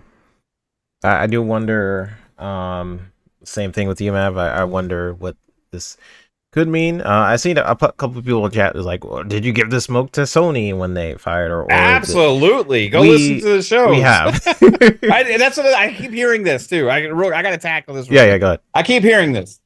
Like nobody says anything about Sony when they lay people off. You're talking about the PlayStation channels. Yeah, they don't talk about it. We all did. We all talked about it with all these companies. We all talked about it with all these companies. Do you want Xbox channels and people that love Xbox to just ignore this stuff like the PlayStation channels that you've all been criticizing and saying are ass because they don't actually ever talk about PlayStation? They just talk about Xbox when PlayStation does shitty stuff all the time? When they've raised prices, do the remasters, do the director cuts, have shitty showcases, have layoffs, close studios? We've all talked about this stuff all the time. All the time. Yeah. Because it deserves criticism. Not because we hate PlayStation. Because it deserves criticism. Yeah. So do you want Xbox guys, when they actually shut down studios that I would argue are better than any of the studios that Sony's laid off recently, to not even mention it or care or to talk about it even for a week? When's the cutoff date? Because for a lot of people, like, it's too much. And it was literally like 2 hours after it happened. They're like, no, everybody's got to stop. All of a sudden, it's all fake. It's outrage. Like, what are y'all, pony bots now? It was literally like the same freaking day it happened. It was like, oh, you can't talk about this anymore. Like, what? Like, tell us what the cutoff date is to not be disappointed that Xbox shut down studios.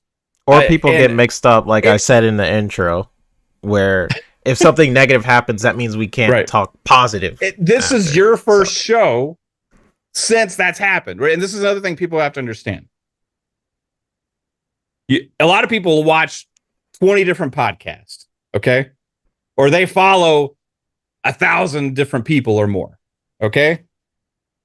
It's not the same person making 1,000 tweets. It's not the same person having 1,000 podcasts. This is your show. This is literally the biggest gaming news that's happened in a while. Obviously, we're going to talk about it on your show because it is news that's relevant to gaming and especially Xbox, the platform that we talk about. When we have PM in the PM, of course, we're not going to not talk about it. Xbox Ultimate Podcast, literally an Xbox podcast. We're not going to talk about the studio closures. The day it happens, I'm not going to make 4 or 5 tweets saying like, oh, this really sucks.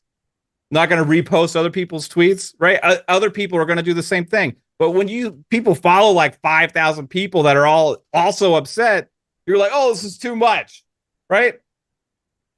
It's news. It happens. If you don't want to see it, then you got to shut it. You got to shut yourself off, shut your mind off and stuff, because literally it happened. So everybody's going to talk about it. So like this is too much thing. It just doesn't make any sense. This is literally your first show on your channel since that's happened. This is the first time I'm talking about it. Yeah, this is the first chance you've had. Besides like a few posts you made on Twitter, but it's too much. You could literally make like 4 posts, right? On Twitter in like a week, and people are like, oh, it's like you're just like always crying or whining. Oh, it's okay to be critical. I see this all the time. But when you talk too much about it, it's whining. Yep. It's why stop whining. Like, I mean, the delusion. It's a mixture of stuff. It is absolutely insane, bro. Yeah, it goes into like what I was kind of saying in the intro, where, it gets into what you're allowed to talk about and things like that, of where, people start gatekeeping certain topics, where they're like, oh, Xbox, you guys always talk positive about Xbox, so you stay in your lane and don't exit out of this lane. Like, Xbox is for sure the platform I prefer. It is preference. It's my preference. I'm not a fanboy, so I kind of look at it different ways. If you're a fan, then that means, yeah, I like Xbox. It's cool. I play the games. I follow the developers, etc., etc. But like, I'm a fan. If they do something I don't agree with, I'm going to talk about it. If you're a fanboy, then you're like, hey, no matter what they do, I'm ride or die Xbox. They could do anything I want, and I'll still follow them. But that's the same as the PlayStation guys. It's like you're on one side or the other. There are no sides. There's no sides. Like, the consumers, we're the side. People think when I shit on PlayStation, it's because I hate PlayStation and I'm like an Xbox fanboy. Like, oh, everything go green all the time. No, it's because I think some of the moves they have suck. So I'm going to say that. Yeah. Right? If they do something good, like we talked about, we were excited for Helldivers coming out. Right? Yep. We kept talking about it like, hey, everybody keep an eye on this game. Everybody's like, oh, it's going to be another trash game or whatever. Like, no, it's like, we're excited about this game. People are like, oh, you're ridiculous. Oh, the game looks like AA, trash, blah, blah, blah. Well, it comes out, it's one of the best games of a while. Now people are saying, well, why, you're not even talking about the Helldivers 2 situation stuff. We literally had an entire show about that. Yeah. And people think when it happened, having like a negative opinion about Xbox also means we're flip-flopping. I said this in the beginning. If you're an Xbox-based channel and you say something bad about Xbox, the way you don't like, automatically that means you're flip-flopping. Well, so, you can't flip when you don't have a like. I don't have a side. You're not like. It's not like you signed a contract with Xbox. What are you flipping from? Like your own personal taste? No, you're just criticizing something because you think it's stupid. It's not a flip. That flipping would be. Well, there's some people, right? You obviously know who those people are. Flipping would be like, I'm never playing on Xbox again. I'm only going to play on PlayStation. And to those people, I say you're stupid. Yeah, I will call those people idiots too, unless you actually really, really feel that way, and it's not for show, and you just can't stand this happening. Whatever. I still think you're an idiot, honestly, if you do that. But like, it's okay to be critical and still like everything else that they're doing. But like, this is bad. So it's not something that people are gonna. We should be like, oh, it happens. Sony does it too. Xbox. My contract. Let's move on. Let's talk about something else. Not important. Yeah. It doesn't matter.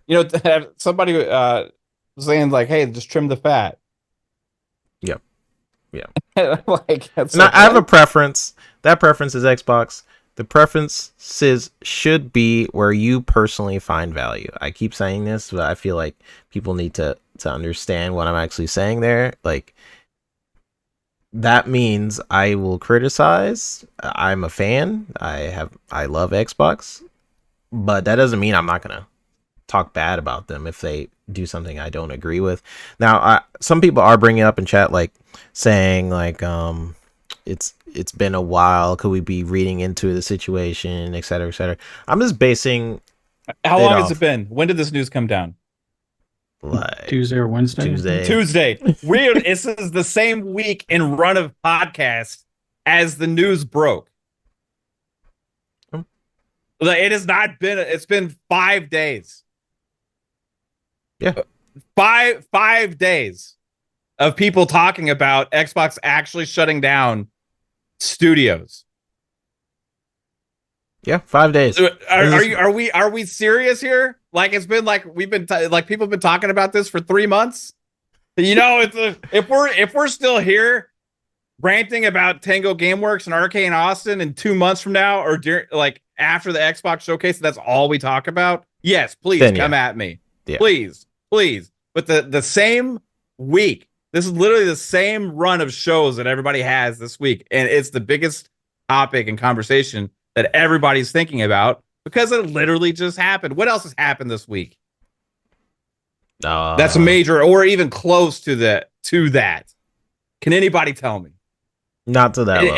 Anywhere I wouldn't call it close, but the only other thing was the Ghost of Tsushima, but I wouldn't consider that close. We're going to talk about. Yeah, we'll talk about that too. Look, guess what? That's a topic we're talking about. So yeah, I mean, I'll get to you, Fuzzy, what you think about the studios closing down. But again, like my thoughts are, it goes into what Xbox's new vision is. Like, how do they still have the mentality of letting studios do their own thing, or will they start consolidating? Now, in the past, I've said with Sea of Thieves, I was like, there's certain studios, because they base their mentality off of what happened with Lionshead Studio. Let me start there. Xbox had the mentality that we're gonna let studios be its own thing, because of what happened to Lionshead Studios, where they constantly just told them what to do. You're doing this game. You're doing this game. To the point where they shut down just doing Connect games. Before, if you guys didn't know, a little history lesson, they did the original Fable, right? So if you look at the Xbox documentary, they talk about how they don't want to repeat that mistake of studios just like being involved, them only making specific type of games.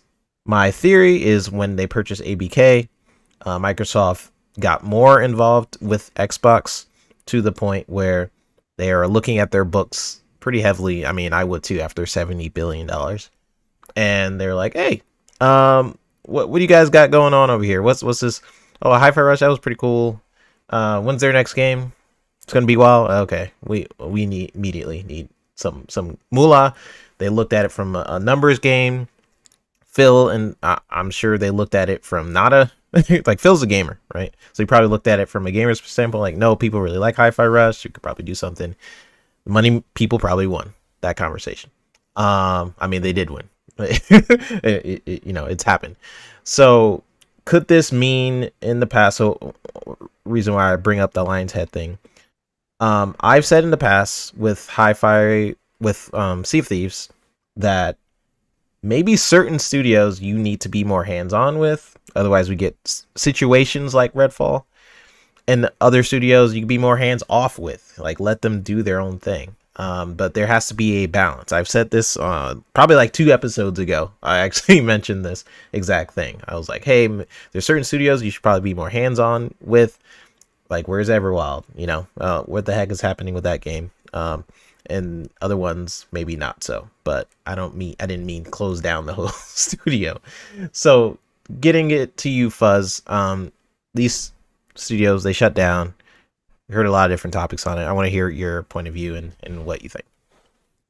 Yeah, I'll preface it with this. Well, one, be careful what you ask for.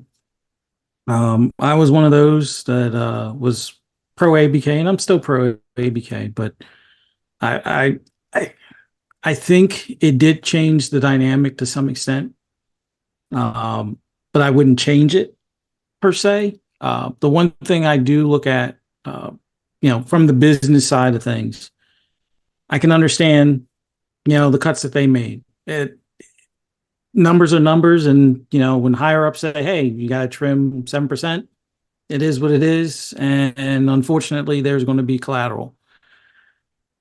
The thing I hate the most about it is, in that collateral, you've spent over the past 8 or 9 years because of the Xbox One generation, going to this region, trying to court these devs and other studios there, essentially begging them to put some of their games on your platform and trying to make partnerships with some of these publishers out there. And some of the publishers have, joined hands, and others have been fighting tooth and nail until recently, kind of thing. But I'm not going to claim that I'm a historian or a cultural expert by any means. But what I do understand is that Japanese culture is a little bit different than it is in the States, in the sense that there is more affinity or loyalty and honor and things of that nature. And if you close a studio in their realm, even if they're not making content that's geared towards that player base that may be there, they're going to take notice and possibly look at it as you're not taking this area as serious as you say to our face. And when we're in meetings, your actions speak louder than your words. And that's the thing I'm more concerned of or more afraid of in the long term. Will it hurt the relationship with Sega? Probably not. Will it hurt the relationship with Capcom? I doubt it. But truth be told, Capcom doesn't really need Xbox. They're doing rather well everywhere. So if their higher ups did take offense in any way, it would be more of a detriment down the road for Xbox than it would be for Capcom. I promise you that. When it comes to Square, they finally have a CEO in place where they're now working together. Maybe that CEO feels a certain way now that they close that studio. Who knows? I mean, they're already hurting as is. They've run themselves off of a bridge or off of a cliff time and time again prior to this more recent partnership that we see. They could very well run themselves out of business, not necessarily being spiteful, but, possibly reconsidering some of the workings with this company. And it won't probably be to their benefit in any way. It would be more beneficial to work with Xbox. But once again, culturally, things are viewed differently. So I don't know what type of effect that will have. That's all speculation. We'll see soon enough, let's just say.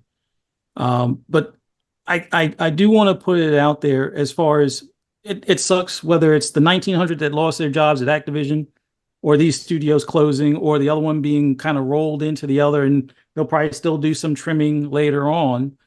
And I don't think this is the end of it. There's going to be more trimming. It's just a matter of between now and July. Let's see what the numbers show. And then probably come July, because that'll be the beginning of the fiscal year, they're launching this mobile site. We'll see how that goes. But there are some studios that I have some concern for. And a lot of people will give me pushback. Oh, they make a games as a service and things along those lines. Or the tech that they use is invaluable. I would think some of the accolades and awards and recognition in this industry would be just as, substantial. But I worry about Turn 10. For anybody that's playing Forza, if you compare it to the Motorsport 7, looking at the visuals and outside the handling of the car, there's a lot of work that still needs to be done. And they just looking at what they tried to accomplish at launch or what they were supposed to have at launch versus what they had at launch is almost a year and a half behind.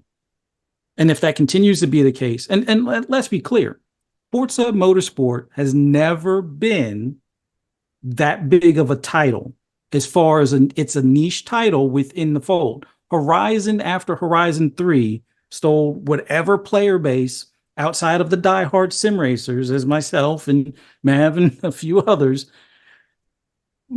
Horizon is the bigger pull, the bigger player base, the more microtransactions, everything that you want in the games as a service. Motorsport is not.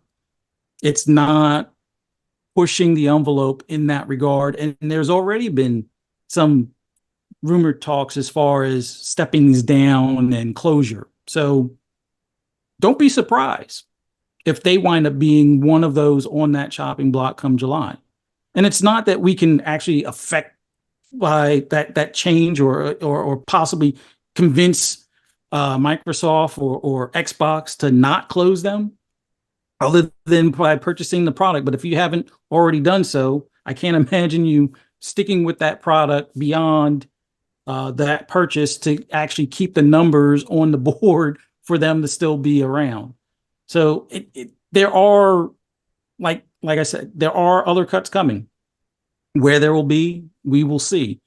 But this is setting that precedence where just because you have a game that gets an acclaim or some sort of reasonable score and generates buzz for maybe a month, and that's, I think, the biggest drawback with Hi-Fi Rush is that it is a single player game. Essentially, it doesn't have the legs of a games as a service to continuously have that engagement, and that we understand. But if you could somehow make a Hi-Fi Rush 2 that incorporates that, that may have been the plan that would, kind of cement that deal.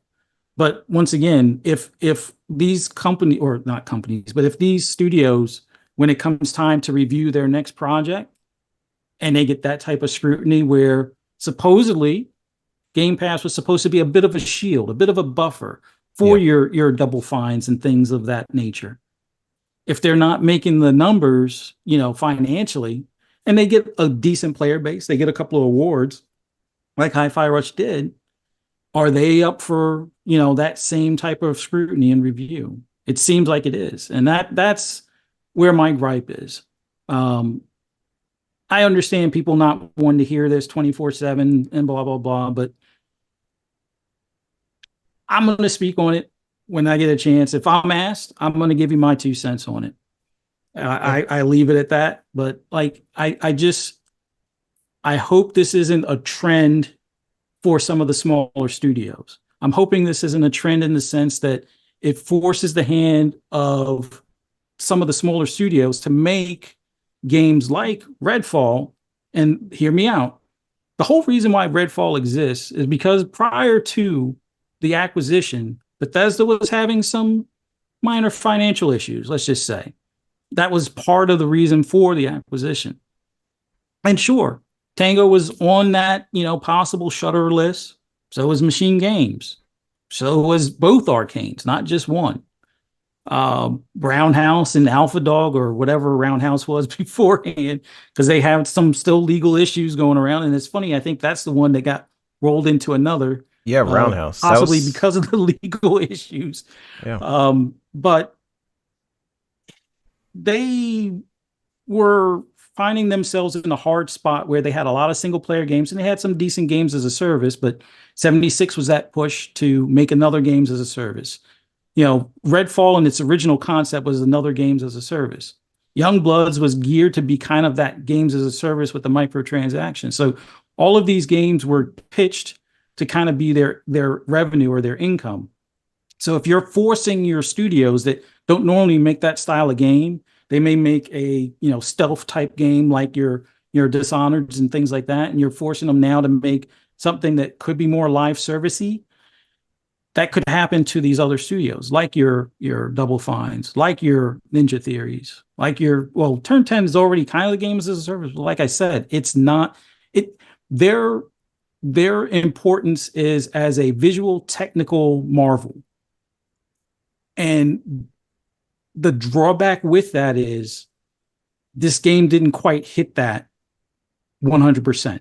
And it's not moving hardware, which is another metric that I'm pretty sure that there's some spreadsheet person looking at it and it's like, hey, maybe we don't need Turn 10, just maybe some of the technical engineers, and they could work with Playground, and hey, we're done. We win. We now have everybody under one roof, type of thing. I hope that's not the case. I don't know. I don't want people to just think that, expressing your concern or your fears or your complaints as some sort of fake outrage. Like I said, I'm into racing sims, and I don't want to say A plus B equals C, or 1 plus 1 equals 2, and that's, all it is, type of thing. But if we're now going to scrutinize, the sales of an item, and that's another thing. And I'm probably rambling for a little Okay. bit, but Okay. let's just go back to the 4 test games, or the 4, multi-plat games. They were quote unquote a test, right? Yep. So looking back at that, what do you think the test was for Hi-Fi Rush? Was it to see if they could recoup some costs?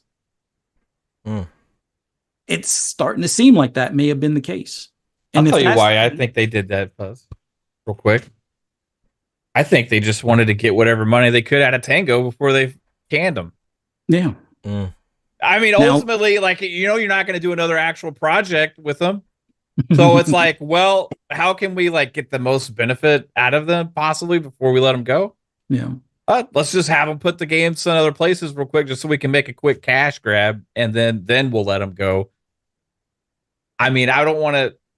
This was a cold cut money move now, letting them go. So why wouldn't that have been? Do Yeah. you think they knew around that time? I I wouldn't think be it- surprised. I think unless like it went out and did like freaking gangbusters or something like this, something so dramatic that it like was like, oh wait, hold on, you know what I mean? But like it wasn't gonna do that. All right. I think it had a market if people were gonna buy it and play it to an extent, like, but not like to an extreme. But like they probably made enough money. It probably didn't cost them that much to do the port, so like why not? It probably didn't cost them anything to do the port, because I think the port was probably made before the Xbox version. Yeah, like just why not do it and just hey, get some extra cash flow for some of these other projects that we're gonna do and recoup some cost, and hey, see ya guys, good luck. Yeah. I'm actually more shocked that they didn't port it to Switch. I guess the Switch couldn't handle it, but Yeah, that's pretty much why I think, because like 60 frames per second is a big thing for Hi-Fi Rush because of the music. You're playing to the beat of a song, so frame rate is pretty attached to so it would be harder. What's crazy is seeing how like so many people that have claimed to be Xbox fans for so long just be thinking about now, like, yeah, we need to get rid of this studio. We need to get rid of this studio. Because I see this come up a lot too. Like, yeah, like these other guys haven't been doing great and making money for Microsoft, so we should get rid of those too.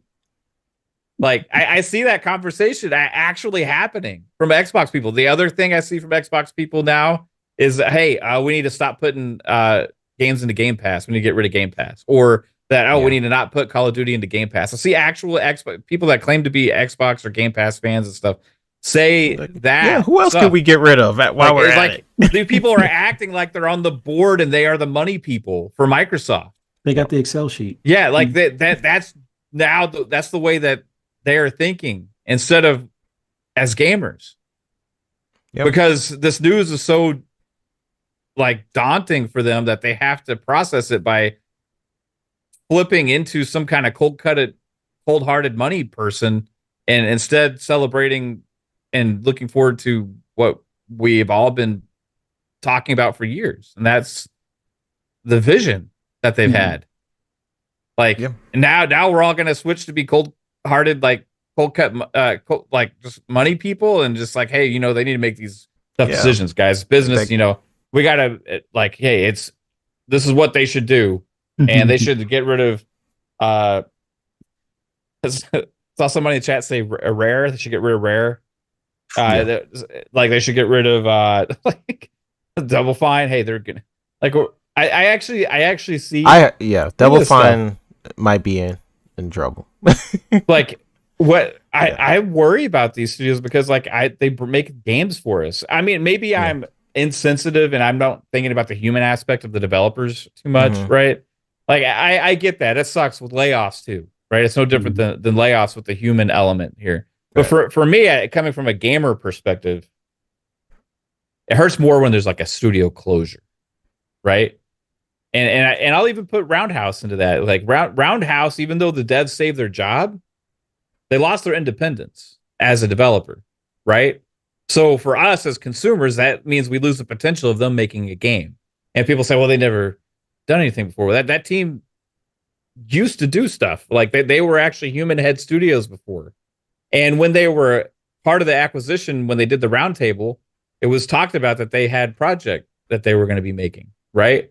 And we never really found out what that was. We know they helped on Redfall, but like, what could they have done as a new? Because they would only been under ZeniMax Bethesda for like a year, and what was possible for them to create as part of a team that had made good games in the past. So they made the original Prey. Yeah. Right. And that team was the one that was remember the Prey 2 that everybody was excited about? That was like everybody wished we could have got.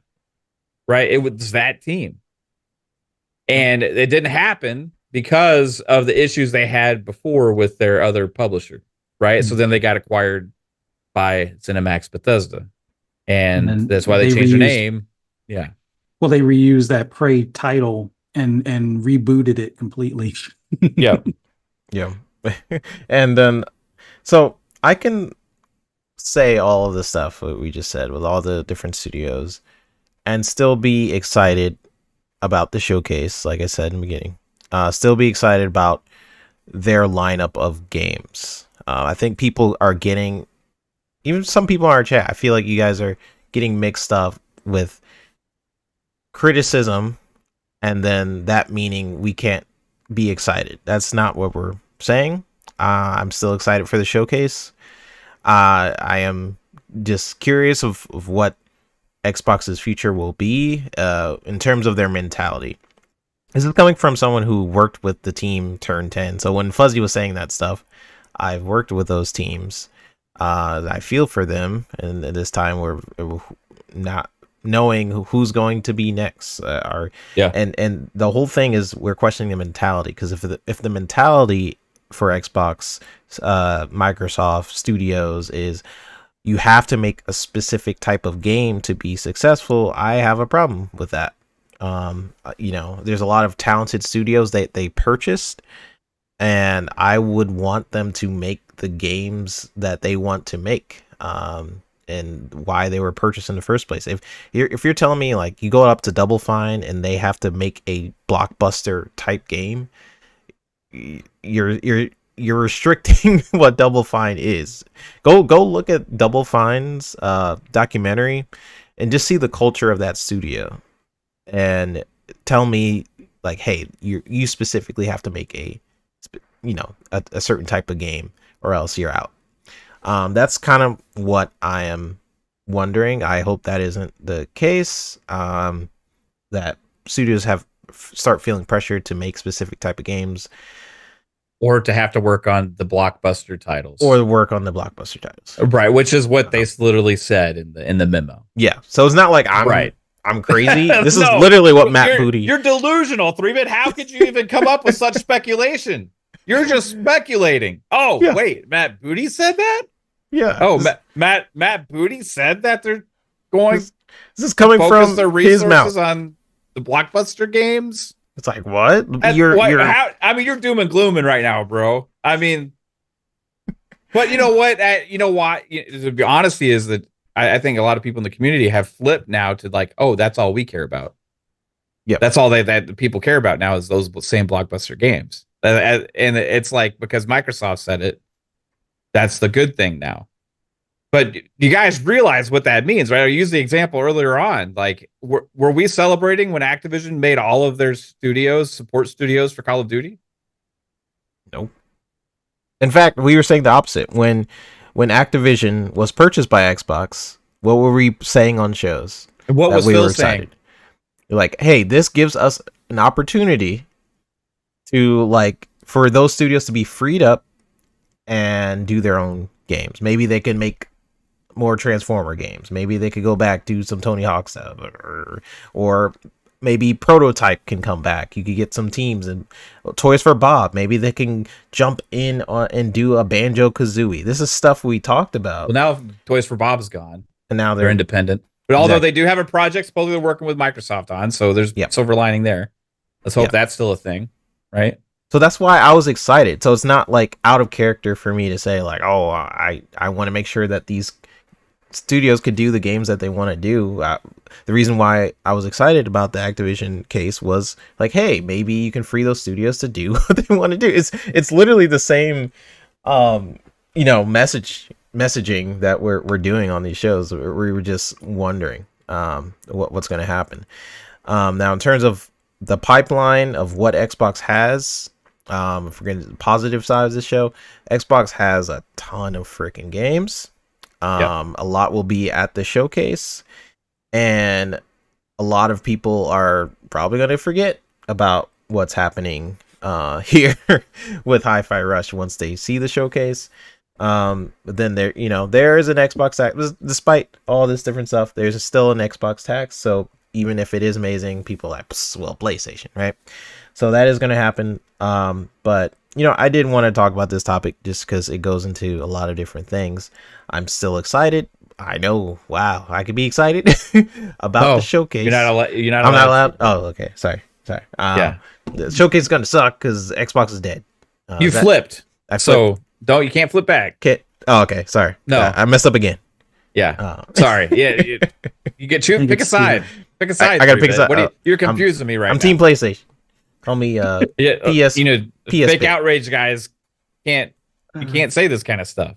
I think it's the MNC trauma in the community. I think that's what it is. Yeah. So I have two more topics for you guys. We'll get through these quickly. So the next one is So Microsoft. Well, still more Microsoft. New Xbox mobile gaming store is launching in July.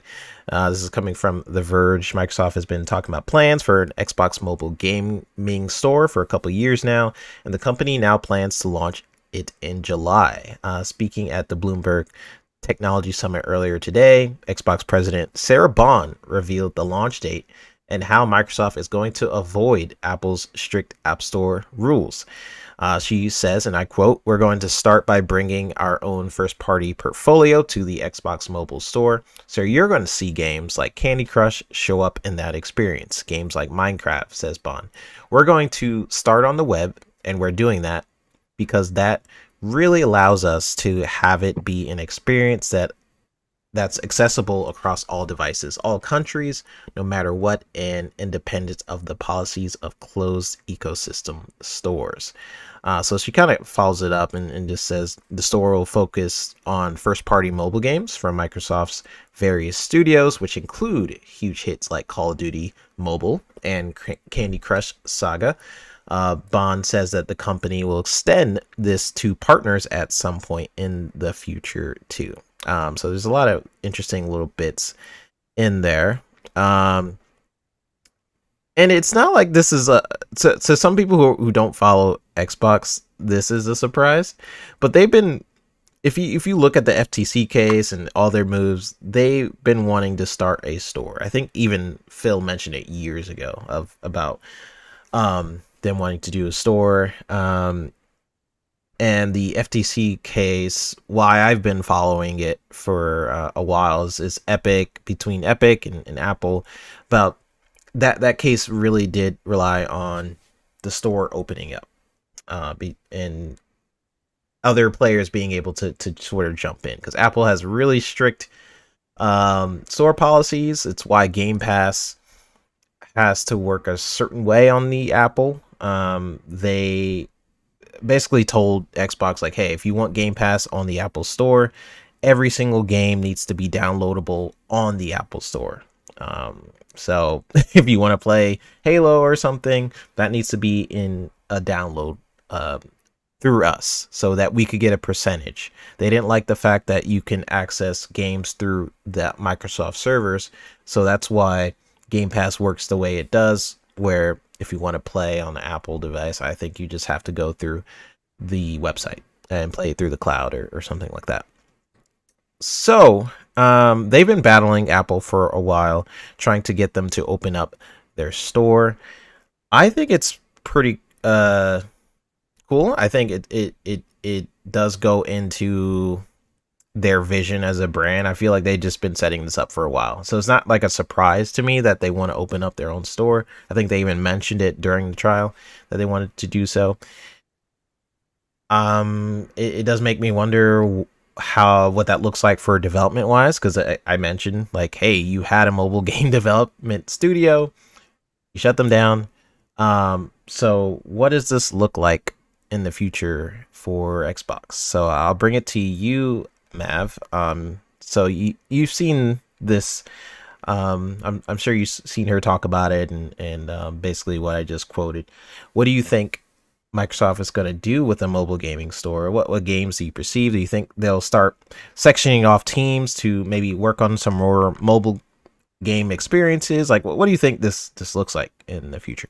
I mean, it's their way to try and make the maximum amount of money they can on the franchises they already have on Apple devices and Google and Android based devices. So that's the initial thing, and it's putting pressure on the regulators and stuff to have the open-ended ecosystem stuff, right? I think it's just going to start mainly with that and try and see if they can't get people to go that route. I think also it will lead to mobile Game Pass at some point. The more titles they get there, and maybe be an added potential tier or include it in the Ultimate or whatever. But I think mobile is such a huge part of the gaming industry now, way bigger than um, a lot of us that are passionate gamers realize, right? Because you have a lot more people that don't even consider themselves gamers just spending money on things like Candy Crush and stuff like that. So I think we're going to see a lot of investment from Microsoft in that regard, and that's more of the Microsoft gaming side, right? Where you see that it might be marketed as Xbox and all that kind of stuff, but this is the big play here. This is Microsoft versus Apple versus Google, right? Versus Amazon and all these other big corp to have control and as much market share in the gaming industry as possible. Apple is one of the biggest people in the gaming industry, and they don't even make their own games. Yep. It's just they have a crazy popular storefront where they make a lot of money on everything that's sold within there. And one of those games is Candy Crush. So even if they only get like a small percentage or like 10%, 20% or whatever people to use their store instead, that's good. But I think there's going to take a lot of work to get I think you need like the launcher implementations and stuff Poison, like that. Chat is having a lot of good conversations, but he said kind of why Satya shouldn't have closed the Windows Phone. Exactly. Yeah, that would have been good. And maybe this will lead to stuff like that too. Like, Poison asked, does Samsung do their own store? Yes, but not most Android users just use the Play Store. Samsung users use the Play Store. I use a Play Store. You got to go like a little extra step to make sure you use the Samsung store a lot of times, right? So it's kind of going to be the same way, I think, with Microsoft. It'll be like a web-based thing to start out with. And as things hopefully get better for them with regulation and all that kind of stuff, forcing more open-endedness, and I think you could see the apps. And then if they could find a way to partner with somebody to have the default application be like the Microsoft launcher instead of Android or Google, or Apple, like that's where they want to get to. But I don't know how exactly where they're going to get to that, but that's the only way they're going to make a huge play for the storefront. But that's their goal, right? Right. But to do that, you're going to have a lot of content. You're going to want to have a lot of things for people to download, and maybe reasons why they should download those things in the Microsoft store as opposed to the other stores, right? So we'll see what kind of ideas they have to get people to use those, and Game Pass could be a way, right? That's the best thing they have going for them as far as a differentiator in a lot of ways. Right. Apple has their Apple Arcade, Play Store has a Play Pass and stuff. So if they have their own thing and they have a lot of content in there, that's good. Or maybe you get some extra benefits. Plus, also maybe those translate more to, hey, you also can use this on PC, or you can use this here or there. It might get some incentives to have some people start to use that. And for every person that does, they'll make 30% more on those games, right? Because they won't have to be paying the 30% to Apple or to Google. And as far as the games go, like, I don't know, I want to see more of a I mean, the money makers are the mobile stuff that's like can't like the simple games, right? But I do want to see some ideas using some of the other IPs that really, even if it's simple games like that, like really kind of take off and have some interesting ideas. One of my favorite things that came out the last year was Marvel Snap. Oh, I love that game. And it's one of those kind of simple games, right? It's a card based game, you know. But imagine they did something like that with Halo, you know, or they did something like that with Gears or whatever. There's so many ideas you can have, and I think that could draw some people in.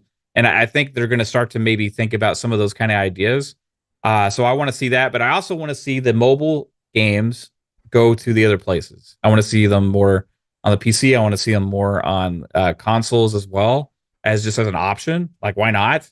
And then I want to see for the Xbox games that they do start putting over there, and maybe they have more implementation with the cloud because of this, or they have more like maybe that's another way through that portal to access the games that you own on console or PC as well. It may be streaming or however. I want to see even on the mobile games more support that takes is more geared towards the hardcore gamers, not just the mobile gamers. More controller support on mobile games natively instead of using the touchscreen controls, you know, because a lot of mobile games force you to do that. Yeah, So a lot of mobile games you have to play in this format. I want more mobile games to be able to be played in you can flip it. the portrait. Is it portrait or landscape? I get them That's confused. landscape. Landscape. I want to see more in landscape format. Which is frustrating. I have a Galaxy tablet. It's like a Galaxy S9 Ultra, and I play console streaming on there a lot, and it works great. But sometimes I want to play like a native game of the game, like Vampire Survivors, something like that, right? And some games that are on mobile are only playable in the portrait format, right? Or they don't have controller support. So, you know, I don't want to hold my big ass tablet like this and, you know, like use screen controls, or I don't want to hold it like this, you know, like Yeah. I want to sit it down in front of me on its stand, you know, and play like a little portable display. You know, and I think as mobile games get better and better because the power is there, it'd be nice if Microsoft is the company that takes advantage of that. Like For sure. there's all these different devices. You have the backbones, you have um the Razer Kishi, right? You can use your controller. Everybody has some kind of tablet or some kind of small screen display that they can play these kind of things on. So give people a reason to use it besides just the Xbox console streaming. Let's have some native experiences on mobile that are awesome and give you a reason to want to use it. Right? That's what I hope because the Yeah. power's there. Yeah, and I think I mean I gotta bring up the chat because it does go into some things I want to talk about. And then we'll go to you, Fuzz. Cal says, "What does the panel think are the chances the store succeeds and lasts longer than 2 years? What could Xbox do to make the store successful?" Kind of what Mav was saying. I'm excited for better Xbox games on mobile. So I think they have some of the biggest franchises in the world now. They have Call of Duty, they have Candy Crush. If they really wanted to pull some things, they could do some exclusive content maybe for their store. You want a Candy Crush exclusive background? Play it on the Windows store. You want to play the next Call of Duty mobile a week early? Play it on the Windows mobile store. You know, I feel like they could probably do stuff like that. I'm not sure because the mobile gaming industry is so different from the consoles and the PC market. I'm not sure about that audience or how you would grab that audience. The thing is that something they would have to realize is a lot of people are stringent upon their devices with the mobile audience. They are probably sticking with their devices. Windows, you got out of the mobile game, so you're no longer there. So you have to figure out how to infiltrate either Apple or Samsung. Like that's the position you put yourself in when you exited the game. Satya, I still feel like that was the dumbest decision you made. So what they have to do is like, yeah, I have to figure out how to infiltrate the Samsung store or whatever. Luckily, they have some of the biggest games in the world to do that, so they can move some people over with exclusive content. There are people who are obsessed with Candy Crush. You could maybe add some ads like on Candy Crush, like, hey, I see you're enjoying this Candy Crush experience. I'm gonna put up an ad, and it'll just be like Windows Store. You want to play it with no ads? Play it in the Windows Store. They could just do stuff like that, and it wouldn't be that detrimental to them because they own the game, and now they're having their own store. When you have your own store, you could do what you want with it. You could control the ecosystem. You could control. They said eventually they want to add other people in the mix, but in the beginning, they probably just want to focus in on what they already own. So, and through the web, I think she said something like that. So, yeah, I mean, good question. I want some honesty from the chat real quick. Can we do this? Yeah. I want everybody to tell me in the chat what level you are on in Candy Crush. I think a lot of people act like they've never played it, or maybe nobody has, and maybe I shouldn't tell people what level I am. And now, admittedly, I haven't hardly played Candy Crush much in a while. Like I used to play it a lot. I dabble with it here and there sometimes when I'm really bored, right?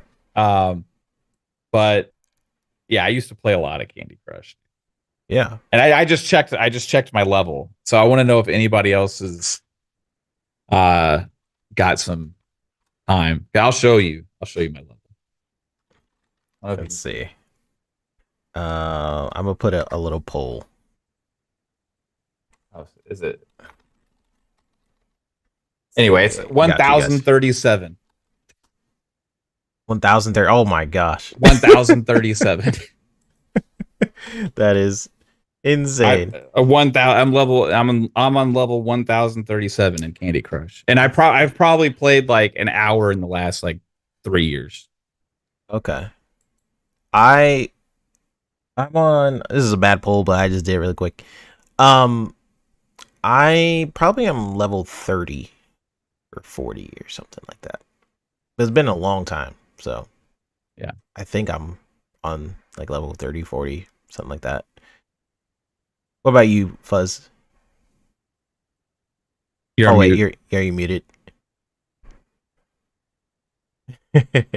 I think under my real name, I was low triple digits, like 100 and something, like 113, 116. I played it for a bit, and then I think I discovered Zombie Farm or something, and then that took all the time. Nice. But like I just started playing it again today, and I think I only did it for like 20 minutes, 30 minutes or something like that, and I was like level 15 or something. So okay. Yeah, and I got the poll going on, and wow. It's like almost 50-50. A lot of people never. It's addicting, bro. Yeah, I don't think people realize how addicting Candy Crush can be. Yeah, but I mean, that's what I was saying though. To the people who are playing Candy Crush every day, all Microsoft has to do is put a little thing in there, like, "Ooh, you want like a special skin?" And maybe they'll do a thing where your level can carry over to different devices. Maybe you're playing on the Apple. Then you go into their store. It's like a seamless sort of thing where you save all your progress. They give you a little thing. That's all they need to do. There's a couple people. Mo's 1706 and Jay Rimbert is 4716. Ooh, Jay! Wow, 4,716. That's probably more than my mom. Respect. Respect. Yeah, that's all she does all day. I think, or that's all she used to do. Is there an end to Candy Crush? No, it just goes on forever. It just keeps getting harder and harder and harder and harder. They keep adding levels to it, and that's crazy. There has to be an end, right? No. I don't think there is. Like I finally reached the end of Candy Crush. Big Mad Mo says he was on 1706. That is crazy. Dang, there was one other comment, but you guys are chatting away.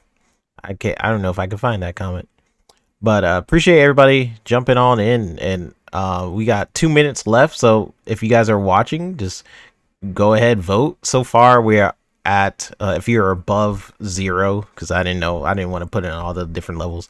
If you're above a 0 in Candy Crush, so far that has 56%. And if you've never played Candy Crush, that is at 44% in our current polls. So that is 27 votes so far. We have 87 people watching. So if you guys want to get involved, go ahead and vote. We'll look at it in like 3 or so minutes. Right, it's an Xbox game now, guys. Yeah, gotta play it. Xbox. Support it. All right, Fuzz, we'll get to you, and then we'll go to our last topic. What do you think about the store, everything I said with Sarah Bond and things like that? As far as the store, I like the idea, although it is going to be a bit strange as far as how they're starting it out with web-based, but it like they said, it's going to be the best way to circumvent, Apple Store and the Play Store and stuff like that. Like Calorie was asking about like what I think would make it successful or for the last 2 years. I think there's going to be a couple of key things, and it's got to be rewards and incentives.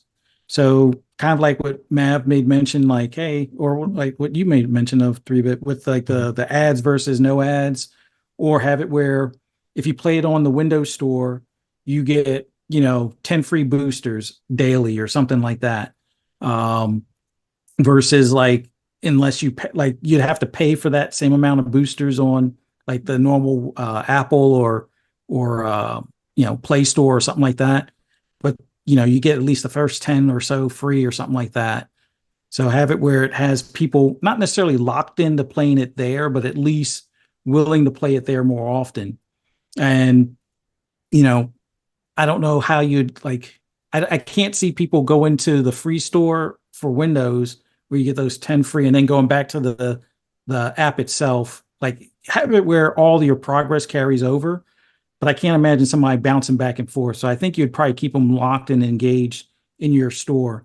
But the other thing is focus on not just mobile phones, but tablets, like Mav said, handheld consoles or handheld devices like your ROG Allies, your Steam Decks, your Legion Goes, and all the other ones that are out there, as well as whenever the Xbox handheld comes around, and find a way to try to make it one stop. Like, don't just do the store and then not have access to Game Pass. Like, have it where, okay, this website has like it's a one push link to your Game Pass access, or one click away you have access to whatever games you own that are streamable when they get to that point. Things along those lines. Like have it where it's a hub, unlike where the way it is now, where the Game Pass app is separate from the Xbox app. Try to get everything Xbox related into that as you can, so that way people aren't bouncing back and forth between a different app or something like that. But I think they have a chance. The drawback is going to be that they don't have their own phone. I mean, sure, they can partner with a manufacturer. They've partnered with what do you call it, Samsung before, to have Game Pass on there and stuff like that. But it's going to be tough for them. But if anybody can do it, I would say they would give at least 2 years of an honest try. And unless it completely tanks, which I doubt it will, I envision that they'll continue going. I would say if it doesn't gain any ground, they'll probably stick with it for 4 or 5 years. But I see this being like a slow burn for them. Hopefully Epic is on board with them, although I know Epic wants to have its own store, but put Fortnite on there as well. They have Call of Duty on there. Make sure, like, give extra rewards and skins and things like that, so that way people want to go to that store. And even if the progress carries over back to the app on the iOS store or the Play Store, so be it. But at least you'll get people going there to get the free skins, and maybe they'll stick around because they find something else that they want to play. And maybe that's a way you get other partners that, like, for example, right now there's no way any of the Hoyoverse stuff is coming to Xbox because of the deal that they have with Sony. But because this is a mobile, quote unquote, mobile based app, even though it could be accessible from your console or your PC, see if you can work out a deal with Hoyoverse. That would be something that would, like, because there's a lot of people that love Genshin Impact and a lot of their other titles that they have. I would say that would be like for every deal that you were squeezed out of in the console space, start seeing if you can do those in the mobile space. Square has a lot of titles for mobile, even though, yeah, they're not necessarily for the Western audience, but you want to make those inroads in the East, get them on board as well. And just have it where, well, Sony only blocked it for us on the console, so what do you Like, say you putting it on good? the Like, mobile store? we got our own store. Yeah. That's a good point. I didn't even think about that. I have an idea. Yep. We move on real quick. So, and now this is coming from what would, from the perspective of me, who's like a console primary player or NPC as well. Like, I don't play as much on mobile, right?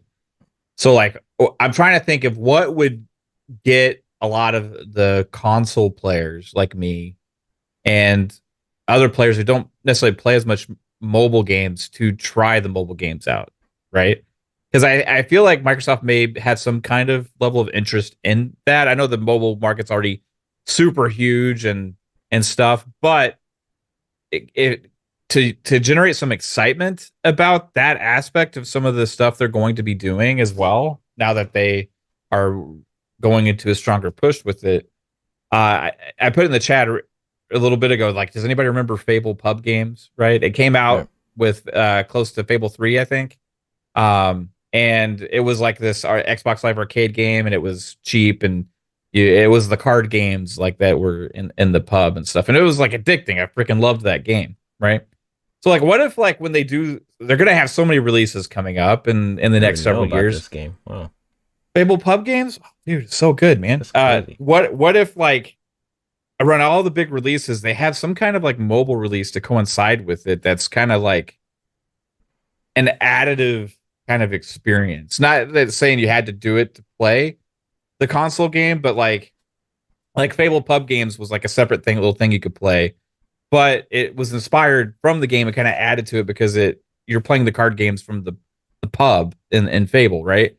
So like you can think of Halo. If they release a new Halo game, you could have like a little strategy game that's kind of like maybe like Spartan moving around ships in space or something like that. Or you could do like something with Sea of Thieves where you have kind of like a little pirate strategy game with when they have a big expansion and it kind of coincides with the theme of that. Or like, Lucius has said Fallout Shelter to Fallout. Yeah, Fallout Shelter to Fallout. Yeah, exactly. That kind of thing. Like, because it generates excitement from the community of those types of games. Like you could have when Perfect Dark comes out eventually, you could have like something that in the vein of Hitman Go or something like that. Like it just interesting things where you could add potentially to the lore and the ideas of the actual full-fledged game to take advantage of the hype of the communities around the releases of those projects, right? That's something that would be interesting that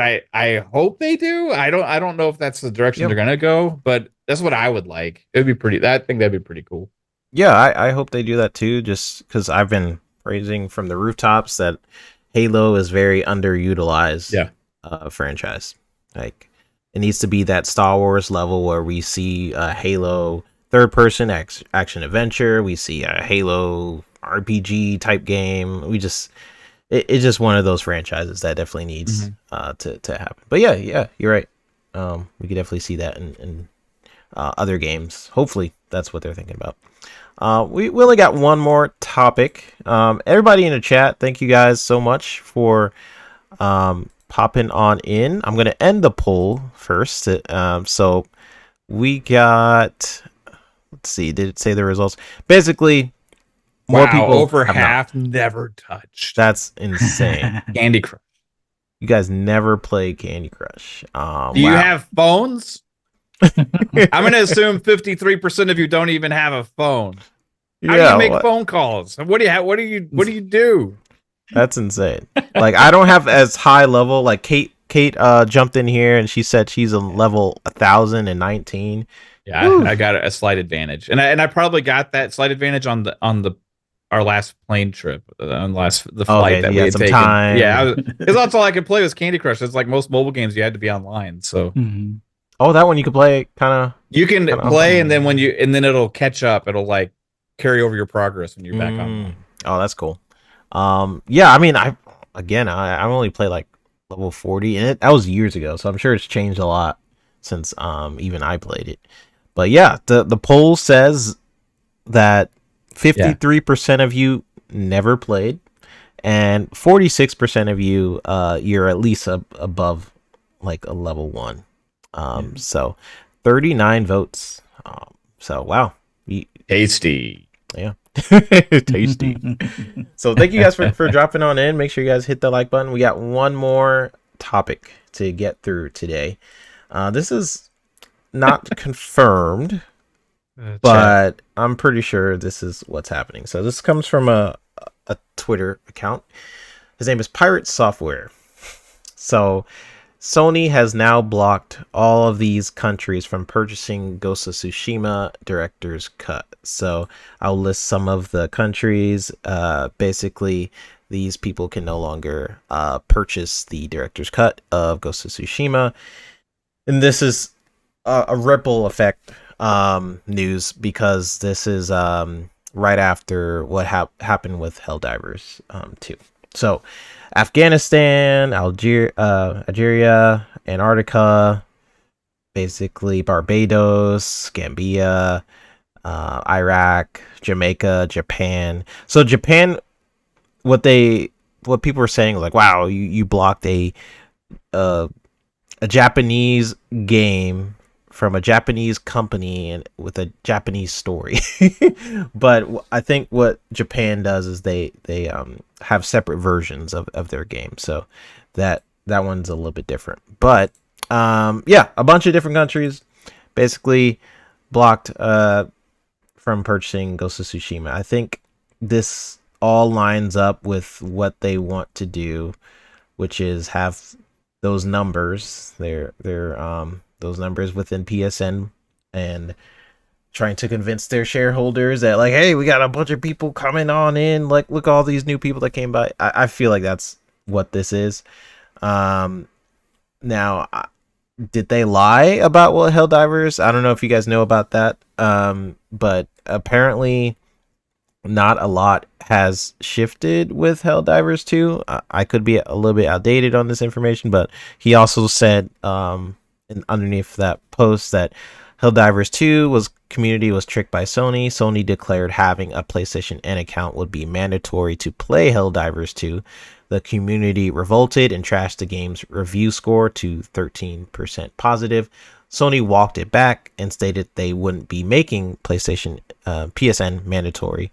Declaring victory, the community undid the massive wave of negative reviews, yet Sony did something sinister in the background. They restricted Helldivers 2 from being purchased in all 177 countries where PSN isn't available.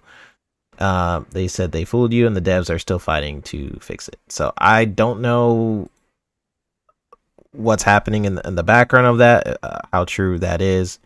I could be wrong, but I've seen a couple people corroborate that report, that like it still is blocked for me despite them saying that it wasn't. So that leads me to believe that this is something they're trying to do going forward, even with a single player game. Like Ghost of Tsushima does have the multiplayer mode. So it's interesting. It is interesting for sure. I think it's just a numbers thing. They are trying to boost those numbers for shareholders. I don't know why else you would want to restrict your purchases of 177 countries.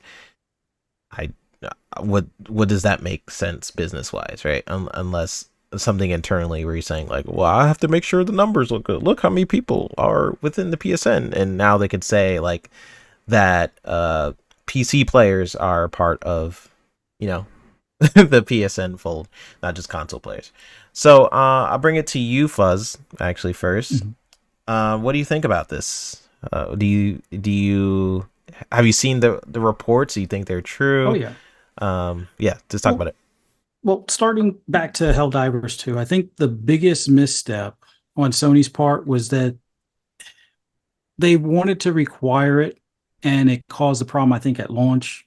Even Mav was saying, I think before, where you kind of like were waiting in or trying to log in PSN, and excuse me, it was crashing or something along those lines, I think. So they, the Arrowhead disabled it. But I find it ironic that they didn't block the 177 countries from purchase on places like Steam. Like you would think if Sony knew it was a requirement from get-go, or at least they intended it to be a requirement, that they would have made a stronger stance to avoid somebody out of a region that can do the linking would be able to purchase the game. And I guess they fixed the glitch when it came to Ghost of Tsushima. And I don't know. I don't necessarily know the exact reason why it's blocked in the 177 countries as far as PSN. The best that I can figure, and this is just basically going off of Sony's approach when it comes to credit card processing and stuff along those lines. Because remember, if you make a purchase and then refund it, or try to get a refund and they don't do it, and you do a chargeback, they lock your account. They're all about business, and they're going to stand on business until you give them their money.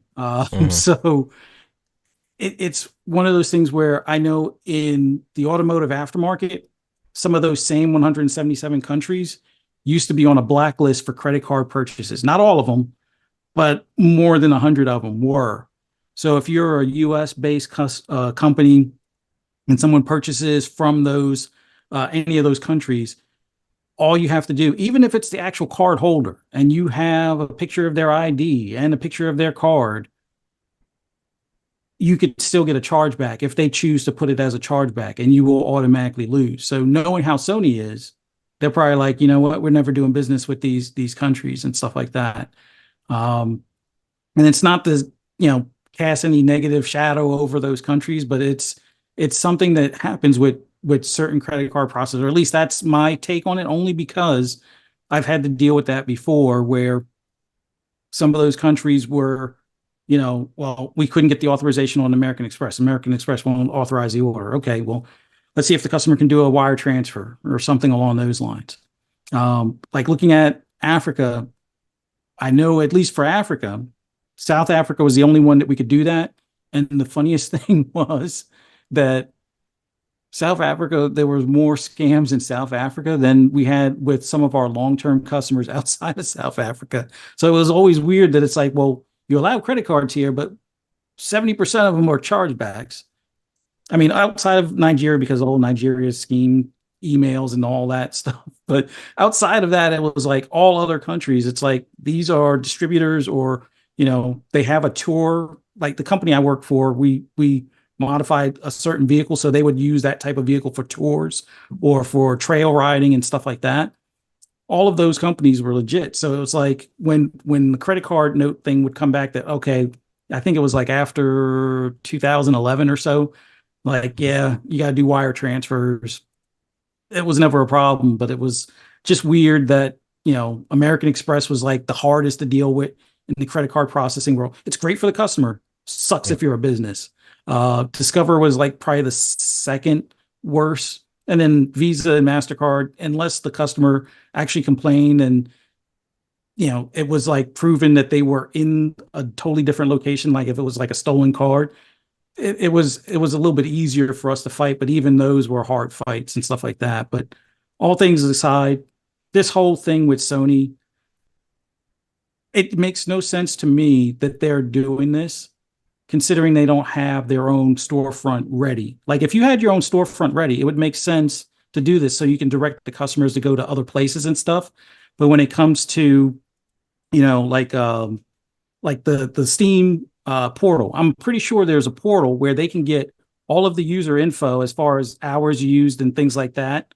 So that way they could, use that in their documents. Now, I know companies want to have all of the user info in-house, but if let's say you have 200,000 people on PC from Steam, you can still use those for the reports. It's just that these are PlayStation players that are outside PSN.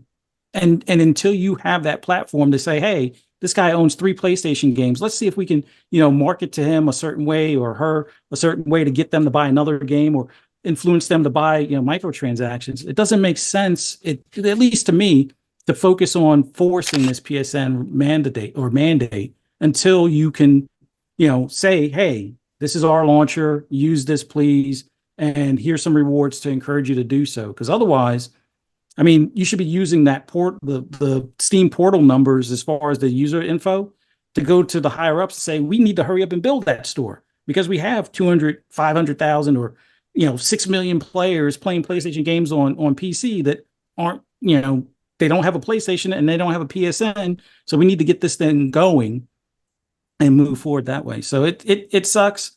I I don't understand the fact of why they're refunding games if it has a single player component. Like either split the game out so you have just a single player only for what $10 less or whatever.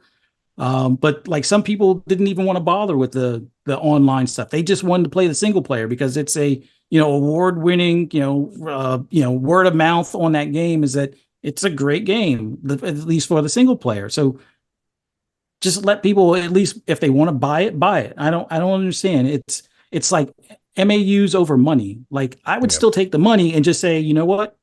It's grayed out or locked out that you can't go online. You can't do the online. You can't do the raids. You can't do the multiplayer or the co-op. You can just do the single player.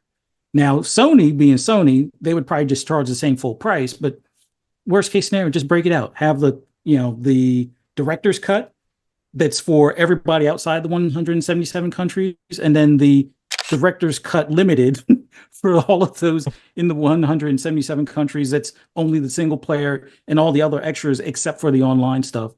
And make it $10 less, $5 less. Whatever you got to do, get that money. Yep. That's I would think that's ultimately what's most important.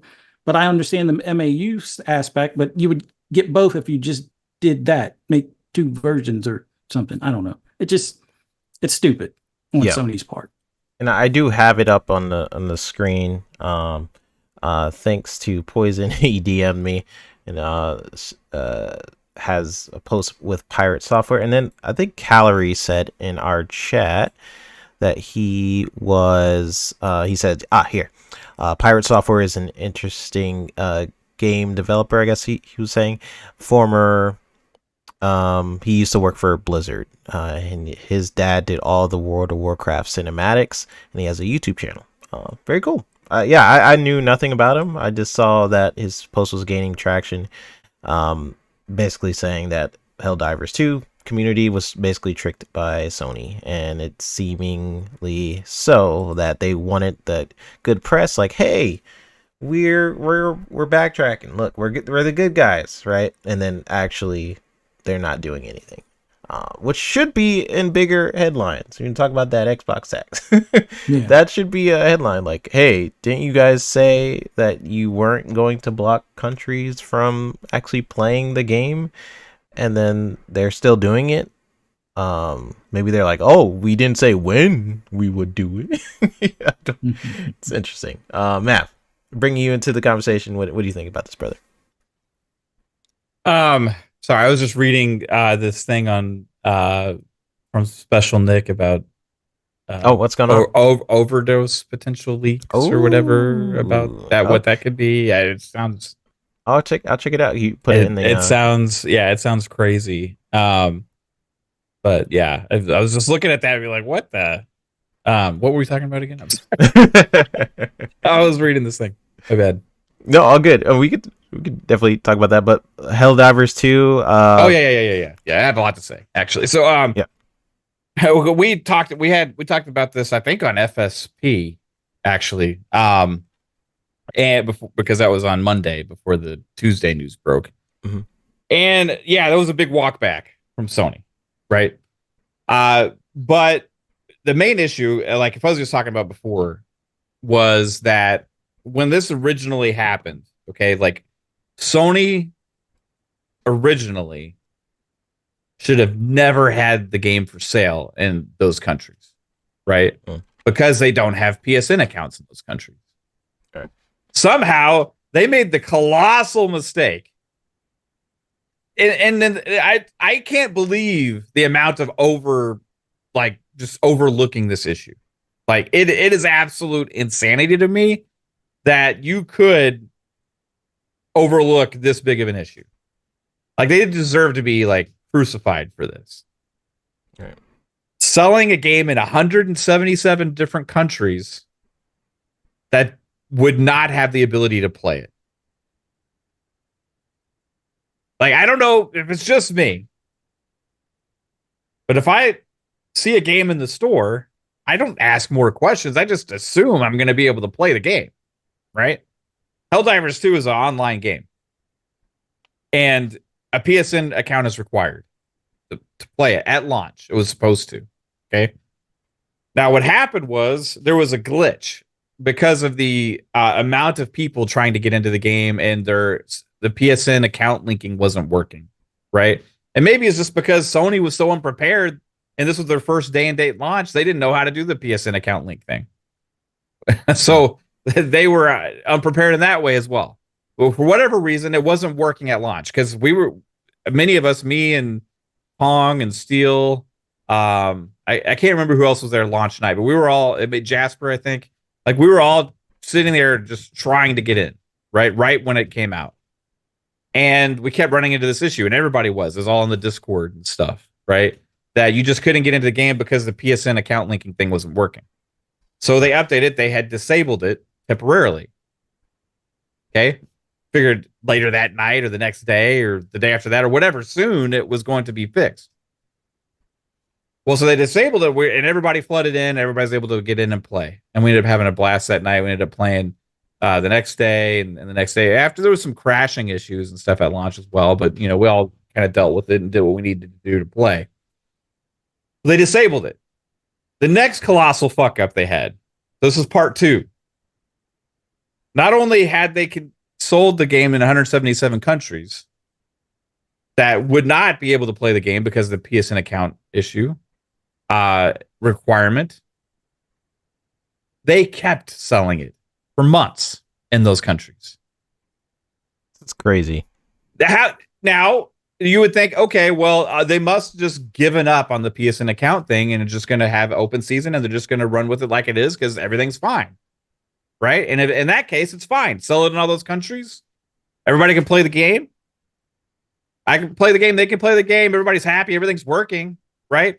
Then all of a sudden, out of the blue, hey, everybody, we're re-implementing the PSN thing.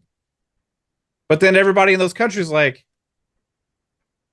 what do you mean? I bought the game and like it just was able to get in. These people didn't know. Oh yeah, you don't get to play anymore. The game was just there to buy. They just bought the game and were able to play it. They didn't know they needed it. They're not going to go the extra mile to find out they have to link a PSN account that doesn't exist in their country. Why would they even assume that? Just think about it from that perspective. Yeah. It's not. You can't even do it there. So why would they even ever assume a game they could buy would ever require that? They're not going to go the extra mile to see if it's going to be a requirement for that. They're just going to buy the game and play it. So they allowed that to go for months. And then they're like, okay, now everybody has to have a PSN account. Now imagine one of those people. You're like, okay, wait. How do I do that? You can't. Even if you don't want to link your account, Oh, okay. I guess I'm fucked from playing this game that I bought. I guess so. Sony says. Well, and Steam's like, I guess we're gonna have to give refunds to everybody that bought this game because they can't play it. So Sony's like, oh, so I'm sure there's some kind of communication there, and Sony's like, oh, let's pull the game from those countries. So 3 months later, at least the problem doesn't get worse, So they pull it, right? And then Steam's was offering refunds to anybody that requests one, no matter amount of playtime, supposedly, right?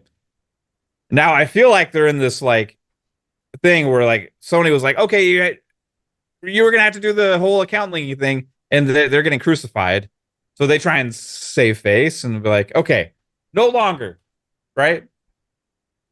But now they're still stuck in this situation.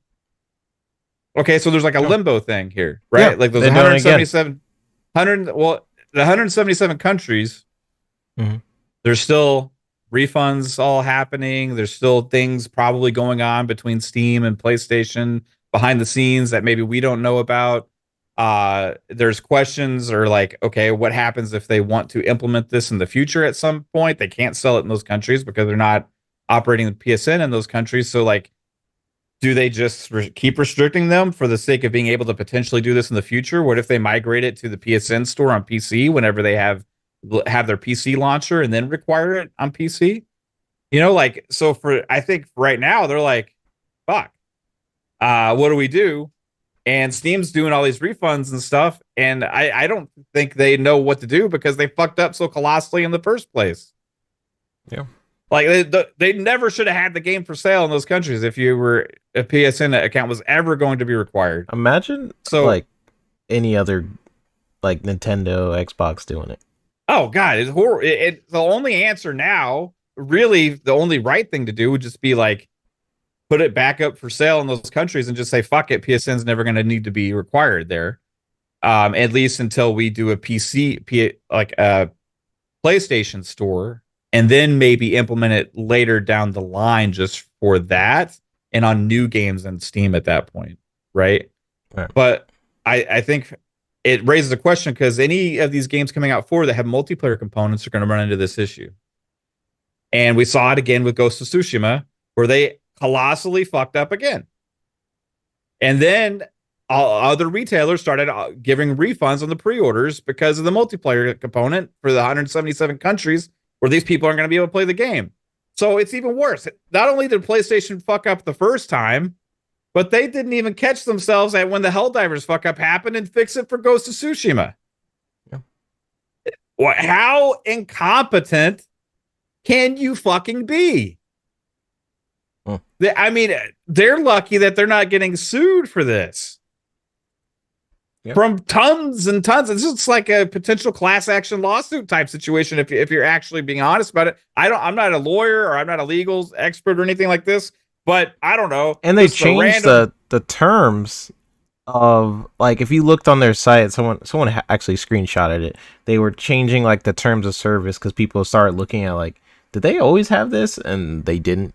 Yeah, they changed it for going forward, right? So because they're trying to cover their ass, you know. Right. But like you look at this, the amount of millions potentially of people that bought the game in those countries. I don't know how many, right? But just call me crazy. I'm not a legal guy or whatever, but I would think selling a product you can't use in 177 countries might lead to some kind of legal issue.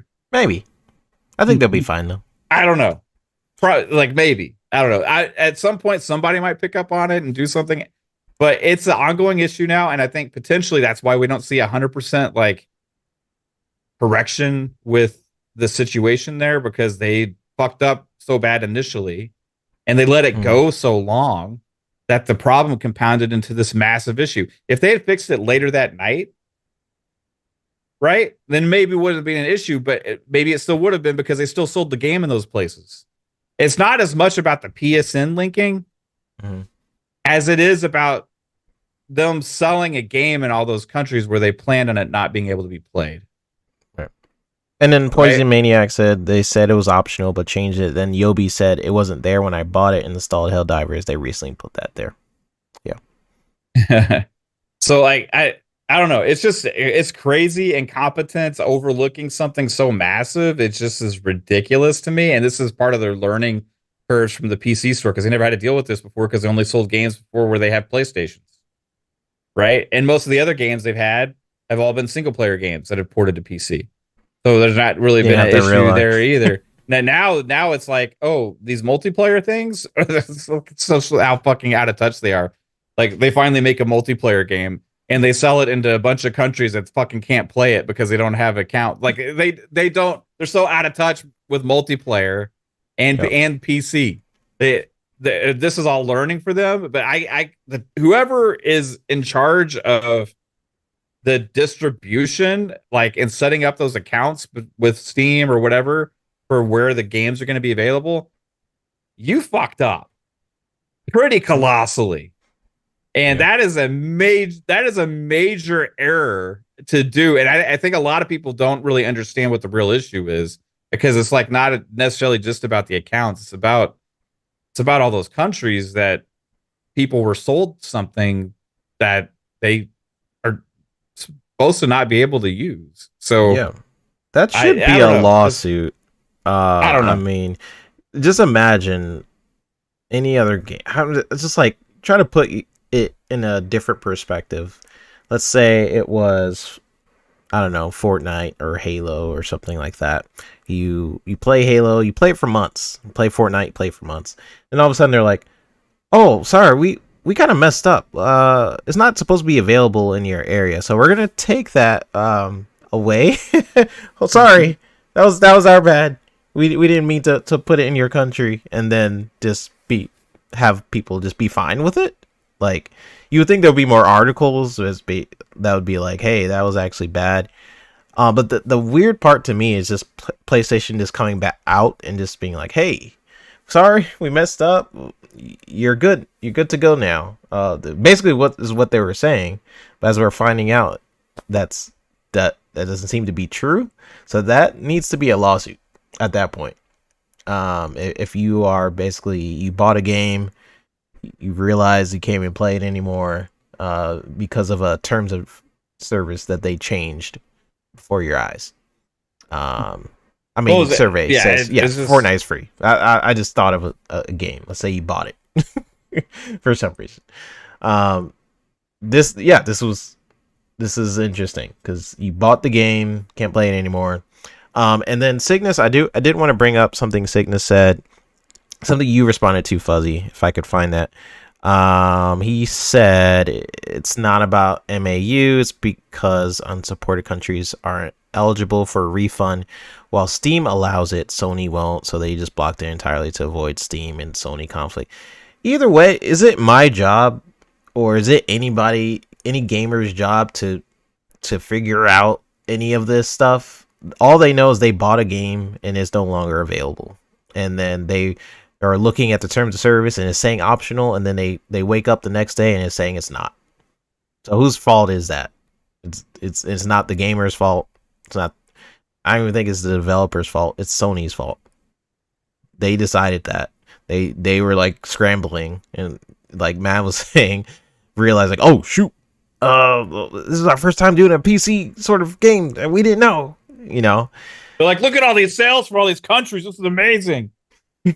Like, "Oh shoot, wait, we can't do these countries." Oh yeah, look at all these other countries. We're able to sell games now too. It's awesome. Hey, are our accounts up yet? There, we got no. Yeah. What? It's Shit! Oh my god! What's happening? Somebody! Oh fuck! Some call Valve, right? Get Gabe on the line. Holy shit! And Steam's like, "It's fine, you could do it," but they're like, "But we can't." Oh my god! There's like 20 million people that bought the game, and they can't play it. Oh my god! Turn the servers, turn the accounts back off. No longer required. No longer required. It was weird as like Arrowhead community managers trying to do damage control. Yeah, and you got when fired. all this was happening, and they're like, "This isn't our decision, guys. I'm sorry." Like, what are they supposed to say? Hey, this is a Sony decision. And like the developers are getting crucified for this, and it's not on them. This is like a Sony thing. If I was Sony, also, I'd be worried about, hey, are we fucking up this relationship with Arrowhead? You know, like, like Arrowhead wishing they made deal with another publisher at that point. You know, like, because that is insanity. Like, they make this sensation. The game was like running 300,000 concurrent for like months. Mm-hmm. Like, that's insane for this game that is like, it's not a new IP, but like for a lot of people it is. First game had a very small audience, you know, and it was a different game. It was isometric, right? Yep. They made this like sensation, and then Sony fucked them up so bad on this, and then left them hanging out to dry to figure this out for a while, for like, what was it, like a week or so, without any real clear answers, while their negative reviews just like swirled out of control and the player base was plummeting. Yep. And then now they're still left in this like, how do we handle all these people? Like, still blocking. And after that statement, you would think right after that statement they would reverse it like immediately, which is what you should do during, like, you release a statement and immediately change something. That's not the case. You could defend it how you want, or you could say whose fault it is. It's actually this person's fault, or this. It's Sony's fault at the end of the day. Like, have we ever had a case like this, like of Xbox basically being like, oh, I know you purchased Gears of War in another country. We're taking that. We've never seen that case, and this is because it's such a colossal screw up. Like, it's not common. So this is new for Sony. They're realizing, like, hey, we want to expand into the PC space. Well, guess what? You're going to deal with PC players, and PC players are brutal. They will say what's on their mind, and you will feel their wrath way more than console players. So that's a different audience, and that's good luck to you guys, because after this, PC players, they remember things. Again, they are not console players. They remember, like, oh, you're coming out with a new game. Oh, what was that? Helldivers 2? What happened? What happened there? They're going to remember what you did. They're a lot more Sony doesn't like refunds, right? I see, like, Cygnus in the chat says that too. Yeah, you remember when Cyberpunk 2077 had all these issues, and CD Projekt Red put out there, hey, we're willing to refund anybody the game. And what does Sony do? Like, the next fucking day, they delisted Cyberpunk. Yep. They delisted Cyberpunk because CD Projekt Red was willing to give refunds for the game. Like, Sony's like, no, not here. We don't do refunds here. Yeah, not here. And that's something that doesn't get discussed enough. Like, their refund policy sucks. Like, it really does. Both Xbox and Steam have it where you can play a couple of hours and realize, yeah, this ain't it. Or you run into problems with the game. Oh, this last patch broke it. Chances are you're getting your money back. Sony, oh, you downloaded it. It's yours. Thanks for the contribution. And that's it. Yeah. And my bank, I've said this in other shows, my bank hates PlayStation. It does not allow me to buy a lot of games on PlayStation. If I do, my phone immediately rings and they're like, what's going on here? You trying to buy Death Stranding? Why are you trying to buy it on it does. My bank does not like PlayStation. I try to do it like through PayPal. Even I'll do it through PayPal. They'll be like, what's going on? Why are you buying a game on PlayStation through PayPal? It's just because not only did I get hacked during that Sony hack where a bunch of people's information got out. Sadly, I was part of that group. But so that happened. But their store policy, their refunds and stuff, the fact that if you want better customer service, you have to get the premium plus edition to get a faster response, and then even then it's not guaranteed. You still get a refund. Trash. This is trash. That's a whole other topic, but listen, I've been dealing with PlayStation store policies for so long. It's something they definitely need to keep working on. It's just awful. So I guess we're Xbox now because we talk bad about Sony. Just make sure you put that on your timestamps, like the shit talking PlayStation segment. Yeah, just so people know. Okay. Yeah, it's going to be important. Make sure you should probably actually just name your show Helldivers 2 Fiasco so nobody gets upset. Yeah. So they'll be like, what you told people can still put you on the same, you're on the right team, right? Yes. Because we're on teams. You're exactly. I bleed green. Yeah. No, but that's the end of the show, y'all. Mav, tell people where they can find you. I'll be exclusively playing on PlayStation now. No, fuck that. I do. If anybody calling me a pony, like if you see like the my amount of trophies I have and like the amount of time played on PlayStation this year, yeah. Pretty good. Yeah. The GT7 is it, really. You know, that's really all I've Same. played. But yeah, if you guys do want to find me, come check out Fun Speculation on YouTube or Twitter, and you can find out what we got going on. And we have multiple shows. Mondays we got FSP with these two fellows here. Usually when 3-bit's not moving into a different place, and also Psycho. And when Jasper gets back, ready to be part of it again, hopefully Jasper will be back at some point. And then Wednesdays, we don't have a fucking show. Yeah, I on was like, Wednesday. oh, we're Yeah. doing a show. Okay. Yeah, Thursdays, PM in the PM at 7 p.m. Eastern time with Pong Soul and I. And then Friday nights at 10 p.m. Eastern time, Xbox Ultimate Podcast, 10 p.m. Eastern again. Thank you. And Fuzzy, get us on out of here. Where can people find you and what you got going on? Oh, just always awesome being on here with you guys. Always a pleasure having Mav on here. Love your takes, man. And it's always family. So it's like, Yeah. this is just, I just have to say my 2 cents on people complaining about the outrage and stuff. It's like, if you can tune it out. I mean, everybody, I wouldn't say grieves in their own way, but it's like sometimes you just gotta speak on stuff and get it out of your system and, you know, get through it type of thing. But all in all, fun being here with you guys. Thanks everybody for checking us out. Greatly appreciate everybody, taking the time interacting with us and, giving us your feedback in the chat and stuff like that. We love that interaction.